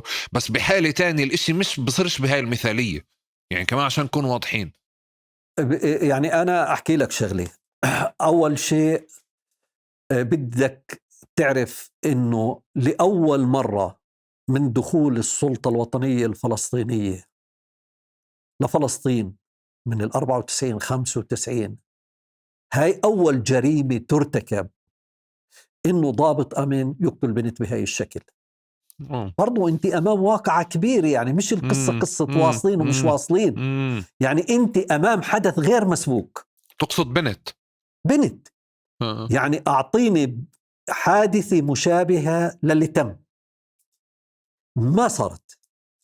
وأنا أعطيك برضو شغلة تانية، إنه مكان القتل تم في رام الله، يعني في شبه العاصمة، في مركز صناعة القرار، في مركز اللي بضم كل الوزارات وكل إدارة الدولة وكل أجهزة المخابرات وأجهزة الأمن في الدولة. مش القصة قصة يعني لا تنحصر القصة في إنه أنتوا إلكم قرايب في أجهزة أمنية أو إلكم قرايب واصلين أو لا. اجتهاد العيلة، إحنا أمامنا يعني جنود مجهولين كثير من قرايبنا يعني في عنا هون في رام الله، وبحب أشير إلنا مصطفى بدارني عضو مكتب سياسي في الجبهة الديمقراطية، لم يتوانى لحظة، يعني واقف معنا 24 ساعة. نعم. أخوه الدكتور المحامي علاء بدارني. في إلنا برضو كان في مدير في جوال نديم بدارني. في عنا بقرب لنا منتصر بدارني كان مدير عام شركة المطاحن، كلياتهم معنا. يعني كنان بدارني، كل قرايبنا اللي موجودين في رام الله، أولاد إخوالنا سميح بدارني موقفوا معنا، أولاد إخوالنا بيجوا وخلية عمل ليل نهار كيف نتواصل مع مؤسسات الحقوقية ومؤسسات المجتمع المدني ومؤسسات اللي موجودة في البلد. زاروا معنا كل الوزارات. احنا يعني مش بس بناء على انه القضية مين إلكم انت، لا، يعني العمل اللي تم خلال سنة ونص والجهد اللي تم في زيارة مراكز حقوقية، زيارة وزراء، تشكيل وفود، الأخ عزم شعيبي راح معنا بوفد. يعني لو أعد لك شو تم بذل جهد في المقابل. عدلي معلش، عدلي عشان كمان الناس تعرف لما بصير عندها حق طبعاً كيف تطلبه. يعني رحنا زرنا كل مؤسسات المجتمع المدني والمجتمعات اللي بتساند حقوق المرأة، وأكثر من مرة مؤسسة الحق، مؤسسة، رحنا عند عمار العكير، مش زيارة وزيارتين وثلاث. أخذنا إيميلاتهم، نخاطبهم في الإيميل، نعمل وقفات في مكان، في مناسبات، في مكان استشهاد شاد، تجمع، ونجيب الصحافة، نعمل مقابلات صحفية، نروح نطبع بروشورات، نعمل نبذة عن شهد. يعني لما نروح على المؤسسات الحقوقية معنا أصدقائنا ومعنا أقاربنا، نقدم لهم إشي مكتوب، بروشور مكتوب، وصف لشهد، نبذة عن شهد، نبذة عن الحدث اللي صار. ما نخلي إنسان أو وزير أو واحد ذو تأثير إلا نروح ونزوره ونشرح له قضيتنا ونطالبه بالوقوف معنا، وإنه أنت قاعد بتوقف مش بس معنا، أنت قاعد بتوقف مع كل بنات شعبك، أنت بتوقف مع بناتك. بكرة أنت بنتك ممكن تتعرض لمشكلة، بحاجة للناس توقف معنا. نروح للناس، تعالوا وقفوا معنا أمام المحكمة، نرفع صور شهد، كل الناس تيجي معنا تحضر معنا جلسات المحكمة. كل صديقات شهد وأصدقائها واللي غطوا الحدث بالصحافة مثل عرين الريناوي وكل صحباتها اللي بينزلوا لما أنا بنزل إنه في جلسة وبدعي الناس إنهم يجوا يحضروا. للأمانة ما حدا بيقصر، أي حدا بيترك شغله وباخد يعني إجازة في هذاك اليوم وبيجوا بوقفوا معانا، وأنا من كل قلبي بشكرهم. الصديقات كتير بيجوا وبحضروا. وانتوا نقلتوا حياتكم من رام الله اصلا لجنين لاجل القضيه، سوري، من جنين لرام الله لاجل القضيه هاي. اصدقائنا في جنين، قرايبنا في عباد ييجوا يحضروا معنا الجلسات المحكمه. يعني الكل شو يطلب منا، انه شو ممكن اساهم، كله بس تعال انت على جلسه المحكمه. يعني بس صراحه الكل تعامل انه شهد أختهم وبنتهم وصديقتهم، كل الناس اللي تعاطفوا بصراحة ما حدا قصر. أولاد إخوالنا هنا في نسيم الأحمد، سامي الأحمد، فاروق الأحمد، أولاد إخوالنا صخر الأحمد، أحمد أبو علي، عوض أبو علي، يعني ما يعني هذول هاني الأحمد كلياتهم مثل خلية. كنا عاملين خلية على الأقلية بتتكون من 20-25، بالإضافة لأصدقاء محامين. صديقنا المحامي صلاح موسى ما تركناش ولا لحظة وهو واقف معنا. أصدقائنا برا، إلنا أصدقاء في سفارات في دولة فلسطين يتصلوا بدنا ننزل نحضر معكم، في منهم أجوا في منهم أجوا من بولندا وحضروا معنا. طيب أبو أحمد، تفضل. بدي أسألك على إنستغرام، وشفت أنا فعليا بأكثر مرة أنه أنتم كنتوا بتشكوا من بطء القصة، وعلى مدار صحيح. سنة ونص يفترض بما أنه هذه القصة هالقد عليها أدلة وهالقد عليها شهود خلصت من زمان. صحيح. ليه سنة، ليه أكتر من سنة ونص القصة عم بتاخدوا بتعطوا فيها؟ يعني ليه تطلبوا أصلا من الناس تيجي توقف عند محكمة إذا هالقد في أدلة؟ يعني نعم، في القضاء وفي القانون الفلسطيني يا سيدي إنه في فقرة بتنص إنه في القضايا الجنائية لا يجوز إنها تعقد جلسة المحكمة لمحاكمة أي مجرم إلا بوجود المحامي تبعه. وفي حالة عدم وجود محامي للمجرم أو للمتهم بتقوم الدولة في حالة العجز المادي للمتهم بتعيين محامي له. طبعا المشرع، وفي جزء كبير لعلمك من القانون الجنائي بيستند لنصوص القضاء الثوري الصادر سنة 1979 اللي كانت تعمل فيه قضاءنا الثوري في لبنان بالذات وفي بيروت في القضية، ونقلوا القضاء الثوري ونصوص القضاء الثوري للمحاكم اللي عندنا. طبعا احنا كنا نحاججهم انه يا اخواننا يا حبايبنا، المشرع لما اتطرق لجانب محدد اللي هو عدم القدرة المادية للمتهم في تعيين محامي، كان القصد منه تيسير إجراءات القضاء وليس تعطيل القضاء. محامي المجرم كان يلجأ لهاي النقطة وما يجي للمحكمة، إنه المحكمة عاجزة، ما زالني أنا بقدر، وكنا كلهم معناته هذا إحنا وصلنا لمرحلة إنه أي مقتدر ماديا بيقدر يرتكب جريمة وخلص وينفذ فيها، يعين محامي، يجي المحامي أول جلسة وما يرجعش المحامي. وهاي مش بقضيتنا، هاي في القضية منتشرة، هاي في مشكلة في القضاء الفلسطيني، إنه العدالة المنجزة اللي هي العدالة اللي يجب أن تتم في موعدها ما بتتم. السبب إنه القانون الفلسطيني بحاجة لتعديل واللي بحاجة لتصحيح، وبتعرف إحنا المجلس التشريعي منحل صار له فترة طويلة، والتشريعات القضائية بتصدر عن الأخ الرئيس بموجب قرارات رئاسية، وهاي بحاجة لما يصير مجلس تشريعي إنه يتم المصادقة على كل قرارات الأخ الرئيس اللي أصدرها. وهي قرارات طارئة بتعالج إشكاليات محددة، ما بتعالج نصوص قانونية كبيرة. فالمحامي في البداية، وكان الهدف طبعا من الموضوع كله إنه دفعنا لليأس وروحوا اصلحوا. يعني ما الهدف من عدم حضور محامي المتهم لجلسات المحاكمة؟ هي إنه توصل لها الناس ييأسوا. بس إحنا كانت رسالتنا واضحة، إنه لو بنقعد 100 سنة رايحين نضلنا موجودين ونطالب بحقنا وما رايحين نصلح، لأنه الموضوع ما بتعلق فينا بشكل شخصي، تنو نصلح فيه. تحول الموضوع من حق شخصي لأم وعائلة شهد وللبدارني ولدار أبو بكر ولدار الأحمد، صار حق للشعب الفلسطيني. روحوا اصلحوا مع الشعب الفلسطيني، وإحنا الشعب الفلسطيني شو بيقرر إحنا قبلانين، والشعب الفلسطيني هو القضاء الفلسطيني. هاي القضاء الفلسطيني تفضلوا توجهوا له.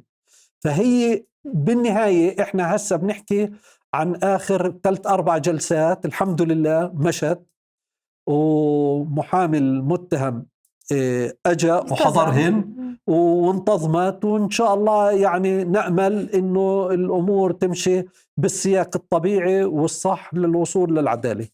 طيب من ناحية تاني كمان مجتمعنا عنده هيك ديناميكيات هيك أو طرق مجتمعنا عنده طرق لمعالجة هذه القصة عشائريا وعائليا. نعم. فشو المسار اللي مشي اللي انتوا رافضينه؟ بتضليتك تأكد بأكتر محل كنوا رافضينه، بس شو المسارات اللي انعرضت عليكم أو انذكرت بهذا السياق؟ احنا مسار الحل العشائري، انه تعال ناخذ عطوة عشو؟ يعني احنا اللي ضيع كل حقوق الناس اللي هي قصة الصلح العشائري والعطاوي. يا عمي ماشي روحوا اعملوا صلح عشائري، اتقاتلوا على قطعة أرض، اتقاتلوا على سيارة، اتقاتلوا جيران على سنسلم، اعملوا صلح عشائري وعطوة. بس على بنت عمرها 25 سنة بقتلها ضابط مخابرات وبسلاح الدولة، أعمل عطوة مع مين؟ مع أهله. هذا ارتكب جريمته، هو ضابط في دولة، في مسؤولية على الدولة وفي مسؤولية على الجهاز قبل ما تكون مسؤولية شخصية وقبل ما تكون مسؤولية عيلته. أنا أمام قصة كبيرة بدها قوانين تتعدل وبدها سياسات تتعدل وبدها أجهزة أمنية تقوم بمراجعات صادقة تجاه مين نوعية العناصر اللي بيتم توظيفهم. يعني القضية مش لازم تمر والله إنه تم اتهامه، لازم نعمل مراجعة شاملة. إذا فأنتوا كنتم مسكرين الطابق بالكامل ولا كان في محاولات بجولكم فيه؟ احنا سكرنا كل المحاولات، واحنا طبعا في محاولات. شو المحاولات اللي اجت؟ اي قعدة، احنا بنرفض اي قعدة. تعالوا نصلح. هاي في وجهاء عشائر من جنين ومن الخليل ومن طول كرم ومن كذا بتستقبلوا في ديوانكم في يعبد في جنين في ديوان البدارنة، بتستقبلوا هاي الناس وناخذ عطوة. لا، ما بناخذ عطوة. احنا بنرفض ولا اي ولا جلسة، بنرفض نستقبل اي حدا بيحكي عن الطرف الآخر. احنا قضيتنا احنا واضحين بين ايدين أمينة اللي هي القضاء العسكري الفلسطيني، نقطة وأول السطر. واحنا راضين باللي بيحكم فيه القضاء العسكري الفلسطيني. ولكل حدث حديث. شو يعني هاي لكل حادث حديث؟ يعني احنا بدنا حقنا. شو يعني؟ بدنا متهم، سلاح الجريمة، أدلة كلياتها بإيد الدولة، اعترافه بالقتل بغض النظر هو بيعترف انه قتل، بس هو سيبك من روايته بالنوايا كل النوايا تبعته، كل اشي بدينه، وبالتالي حق شهد بده يجي وما بالقانون، وحيجي بالقانون. شو الحق اللي بتحكي عنه؟ شو بتتوقع؟ احنا يعني عقوبة الإعدام للقاتل. نص المادة 387 على ألف بتقول هاي جريمة قتل عمد مع سبق الإصرار عقوبتها الإعدام. هسه دولة فلسطين بتنفذش، هذا موضوع تاني. هو يستحق الإعدام، بس هو يستحق الحكم. طب الإعدام فعليا بتنفذش حاليا في يستحق فلسطين؟ الحكم يا سيدي، يستحق الحكم. مش احنا اللي بننفذ الإعدام، الدولة اللي بتنفذ. احنا نطالب بحكم، احنا نطالب دولة فلسطين بحكم حق شهد انه ينحكم المجرم بالإعدام.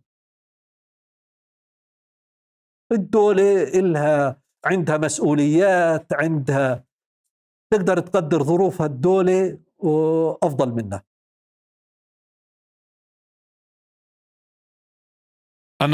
أنا بدي قبل ما أعطيكم المايك بمساحة حرة مثل ما تقارب دايما بيعمل، يعني بالتحكوا فيه اللي بدكم تحكوا، بس هاي المرة راح أعطي مايكين فعليا. بدي أحكي لكم شغلة اللي أنا بالنسبة لي كتير بقدرها، مش شوي.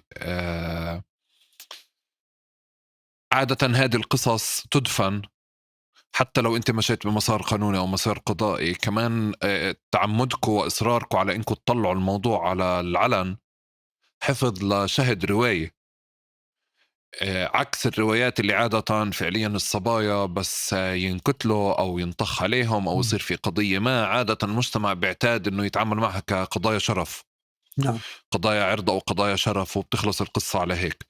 والمنتصر الشاب اللي ما بين قوسين يعني القاتل هو اللي بيقدر يفرض روايته، كونها الصبية حتى فقدت فرصتها أنه تقدم روايتها. فأنا غير كل المسارات القضائية والقانونية والعائلية والعشائرية وغيرها اللي أنتم مصرين، يعني صارت حياتكم أنكم تجيبوا فعليا شكل من أشكال العدل لحق بنتكم. أنتم باليوم يوم قاعدين تحفظوا حق شهد برواية شو صار معها وشو صار عنها. وهذا إلى أبد الآبدين، حتى لا تكتب هذه القضية وهذه القصة كقضية من قضايا ما بين قوسين قضايا الشرف، أو قضايا أنه في شخص كان بده يتعرف على بنت والبنت رفضت، أو كانوا إلا ما يكونوا بيعرفوا بعض وإلا ما يكونوا كذا. تعرف مجتمعاتنا كيف تشتغل بهذا المنطق.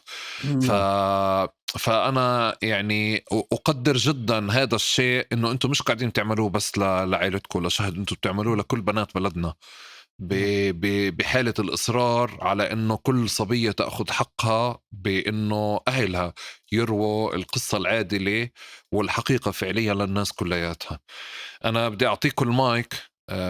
ست حنين، عندك مساحتك الكاملة فعليا، وعادة إحنا كيف شفت من البداية أبو أحمد كان ياخد المايك منك، فبدي أعطيك المايك بالكامل بالأول، وبعدين ما نروح لأبو أحمد. تفضلي بعد إذنك أبو أحمد. تفضل. أنا شهد بنتي كتير غالية، ولو كل إشي ما في إشي بعوضني عن لحظة عشتها أنا وياها بسعادة بتعبي عليها لشفتها صبية وكبرت. وفي حقوق اسمها حقوق الأولاد وحقوق الآباء. هلأ حق أولادي علي إني أنا أحافظ عليهم، أحافظ على حقهم، أدرسهم، أرعاهم، والحمد لله حاولت إني يعني أكون قد هاي المسؤولية الحمد لله.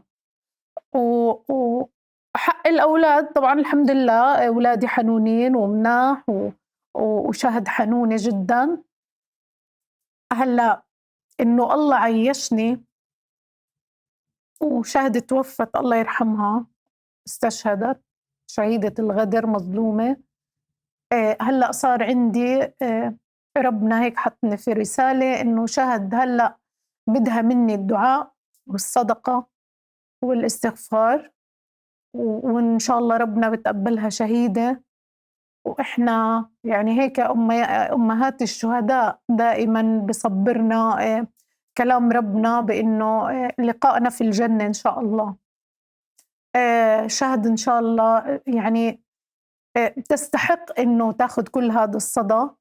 أنا تعبت عليها، بنت نقية الحمد لله، طيبة بشهادة كل اللي اشتغلوا معها وكل اللي درسوا معاها. الحمد لله كانت، لولا إنه شهد منيحة وطيبة الله سخر لها ملائكة السماء وجند الأرض، جند الأرض اللي هم واقفين معاها ومع قضيتها وبيساندوها، والكل بده حقها. الحمد لله رب العالمين. شهد بتستاهل إنه شهد مش بنت عادية، بنت منيحة طيبة، خدمت مجتمعها، كانت طموحة، بنت في حالها، تشتغل، بتدرس، ما بتأذي حدا الحمد لله رب العالمين. وبشهادة مش أنا كأم وبدي أمدح بنتي، بشهادة صديقاتها وأصدقائها وكل اللي تعامل مع شهد ورؤسائها، الحمد لله رب العالمين. شهد تستحق هذا الصدى، شهد تستحق إنه كل بيت بفلسطين يفتخر بشهد ويحكي إنه هاي بنتنا وإحنا بدنا حقها، وكل أم تحس إنه هي لازم تكون بأمان هي وبنتها في مجتمعنا. والحمد لله رب العالمين. والله يصبرني على فقد شهد اللي مش سهل. شهد عايشة جواتي، شهد عايشة معي بتفاصيل يومي من أول ما أصحى، شهد بأحلامي بترافقني، شهد روحها موجودة معانا في البيت، في كل حركة، في الأكلة، في الطبخة، في المشوار، في سماع أغنية، في سماع ذكر، في سماع دعاء، في دعاء إلها. شهد معانا، شهد موجودة، روحها الحلوة معي، ما بتفارقني شهد ولا دقيقة، وحقها رح يرجع. وإن شاء الله إن شاء الله هذا صار يعني كأم الأمهات عندهم طموح دائما. أنا صار طموحي في الحياة إني أرجع لشهد حقها، إن شاء الله رح يرجع يا رب يا رب يا رب. وبشكرك طبعا. خليني بشكرك إياك، شكراً، لإتاحتنا هاي مقصرين إحنا. المساحة. الله يخليك. شكرا لك، تسلم. يعني الحديث عن أبو الحسرة. أحمد اسمح لي بس، نعم اسمح لي، تفضل. في إشي بدي أسألك عنه قبل وأترك لك المايك براحتك، بس نعم. جاوبني وبعدين براحتك من بعد إذنك. في جزئيتين ضلوا في راسي. الجزئية الأولى معلش عم برجعك للتفاصيل.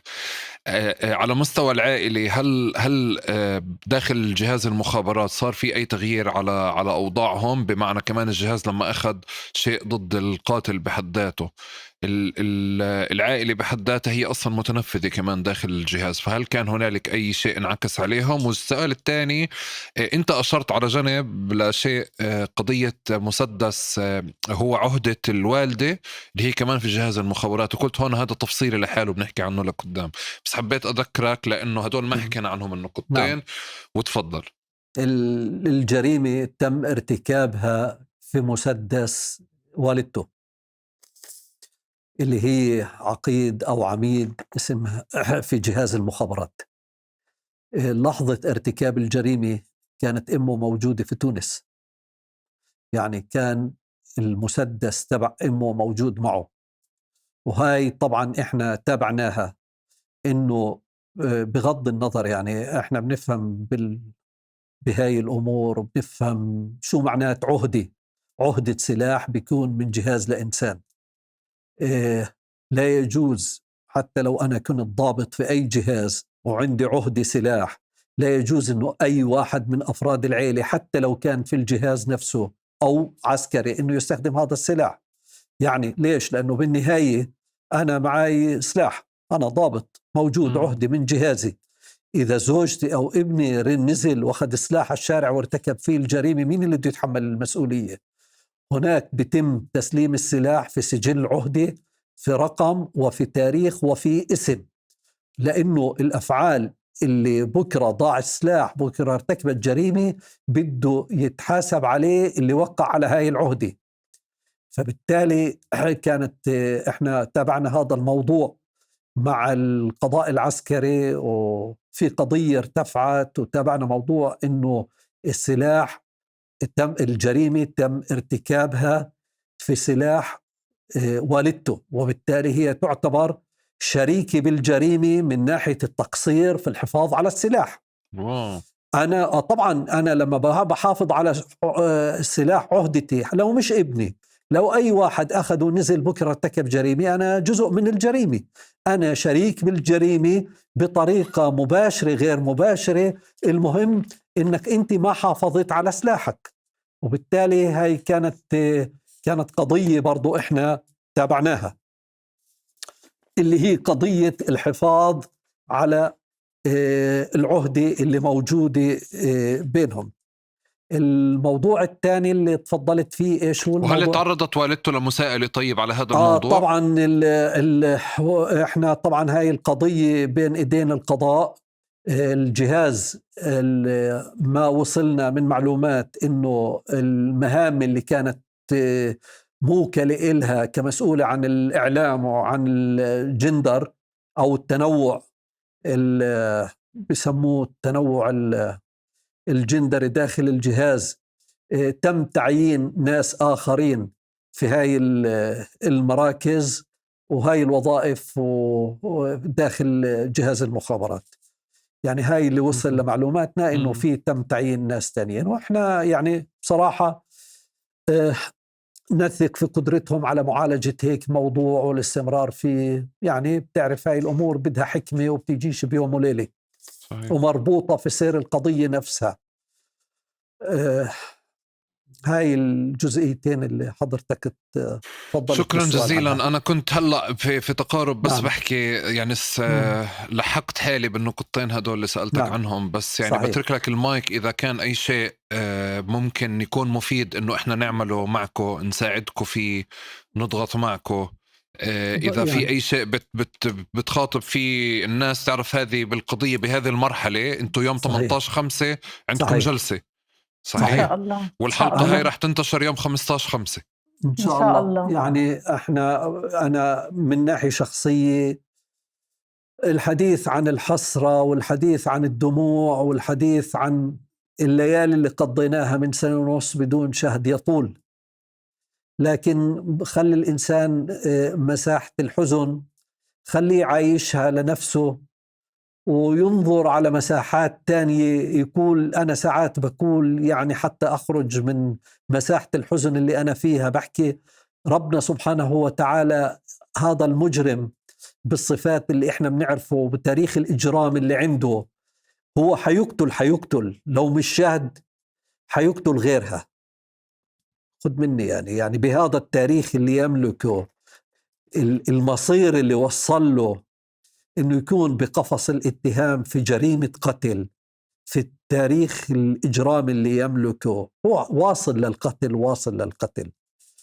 لكن أحيانا الإنسان بصير يعني يشكل قناعات وصور معينة تخفف عنه، لكن هي بتكون صادقة. رحمة من رب العالمين في هذا الشعب إنه وصلت قضيته معنا، مش مع ناس مثل ما تفضلت، ناس ضعاف أو ناس مساكين أو ناس ما يقدروش يجيبوا حقهم. هاي نوع من الرحمة في مجتمعنا وفي شعبنا، إنه ربنا اختار شهد وعن علم إنها هاي البنت تكون هي الضحية، وأهلها بالمواصفات اللي موجودة فيهم إنهم يتابعوا موضوعها اللي هو أصبح يشكل مش موضوعها شخصي، هو موضوع شعب وموضوع أمي وموضوع حق عام. فأحيانا هذا الحكي يعني بشحني، بقول لي إنه أنت موجود على كتفك وموجود عليك مسؤولية أكثر، يعني ربنا اختارك من دون هذا الشعب، يجب إنك تكون بقدر هاي المسؤولية. ومن البداية فهمنا لهذا الموضوع، أخذنا لمسؤوليتنا التاريخية. إنه برجع وبحكي لك إنه بعد 100 سنة شو بده ينكتب عن معتصم، شو بده ينكتب عن حنين، شو بده ينكتب عن أحمد وعن علي. هل كانوا هم بقدر هاي المسؤولية وهاي الحمل اللي الله اصطفاهم فيه عشان شهد ولا لا؟ شهد راحت، أصبحت بين إيدين ربنا سبحانه وتعالى اللي هو أكرم منا، وبين إيدين من هو أحسن منا. وساعات بنحسدها على المكان اللي هي فيها، بس إحنا بواقعنا الدنيوي واقع تاني، إنه ربنا سبحانه وتعالى مثل ما في عنده جند في السماء وفي حق عنده في السماء، يفترض إنه في جند في الأرض. إحنا جند اللي في الأرض اللي بدهم يحققوا الأرض. ما بصير مثل ما تفضلت حضرتك إنها تكون بس ساحة لأي عابث ولأي مجرم ولأي مستهتر. لولا ربنا سبحانه وتعالى بيسخر له جند في الأرض يوقفوا كل واحد بطريقته، سواء كان جند في الأرض قاضي بمحكمة الله مسخره لتحقيق العدالة، ولا شرطي، ولا بجهاز أمن بفرض القانون والنظام، ولا أهل إلها بوقفوا معها بحقها.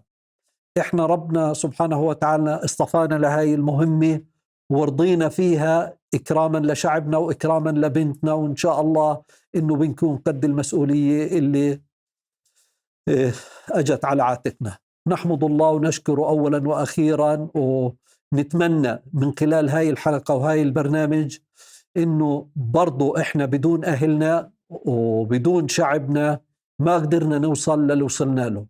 وإن شاء الله إنه في جلسة 18/5 بيكونوا أهلنا معنا وبيستمروا بالجلسات لعند إحقاق الحق، وإنه شهد وإنه كل بنات فلسطين يأخذن حقها. وشكرا لك مرة تانية لوقتك ولجهدك وللمواضيع اللي بتتطرق إلها، لأنها حقيقة في ظل الفوضى اللي موجودة عندنا في حياتنا وفي هالإعلام، إتلاك القضايا الجدية والقضايا المثمرة والمنتجة واللي بتقدم قيمة مضافة لهاي الأمة ولهاي الشعب قليلة. فبنكرر كمان مرة شكرنا إلك، وبنتمنى في زيارتك للوطن إنك تكون ضيف علينا برضو. إن شاء الله بتشرف فيك في هذا المنزل وعند هاي العائلة، إنك تكون ضيف كريم إن شاء الله. بتشرف فيك، وأنا في تقارب بكل حلقة فعليا بكسب صديق على الأقل، يعني إذا فأنا كسبان عيلي. احنا بنتشرف في فيك. هذا الشيء عيلة، إحنا بنتشرف فيكم، نكبر فيكم الله يخليك. ومعاكم دايما إن شاء الله للعدالة لبنتكم، شهد الله. بنتنا زي ما قلت لكم أول يوم، أكيد. وكمان إن شاء لكل الله. بنات فلسطين. يعطيكم ألف نعم. عافية وشكرا لكم. وفي جندي الله يعافيك. مجهول هون، الأخ علي، الأخ محمد. أيوة طبعا غلبناه بدنا معنا. نشكره. طبعا هو جندي مجهول، لا ننكر إسهاماته معنا بهاي الحلقة، بنتوجه له بالشكر. خليتوه من غير مي ولا راح على المطبخ لحاله لا، ما جاب مي هو بالآخر؟ داير باله حاله. يلا يعطيكم ألف عافية. شكرا. الله يخليك، أهلا الله وسهلا يبارك وشكراً. فيك. شكرا لك. شكرا. تسلم.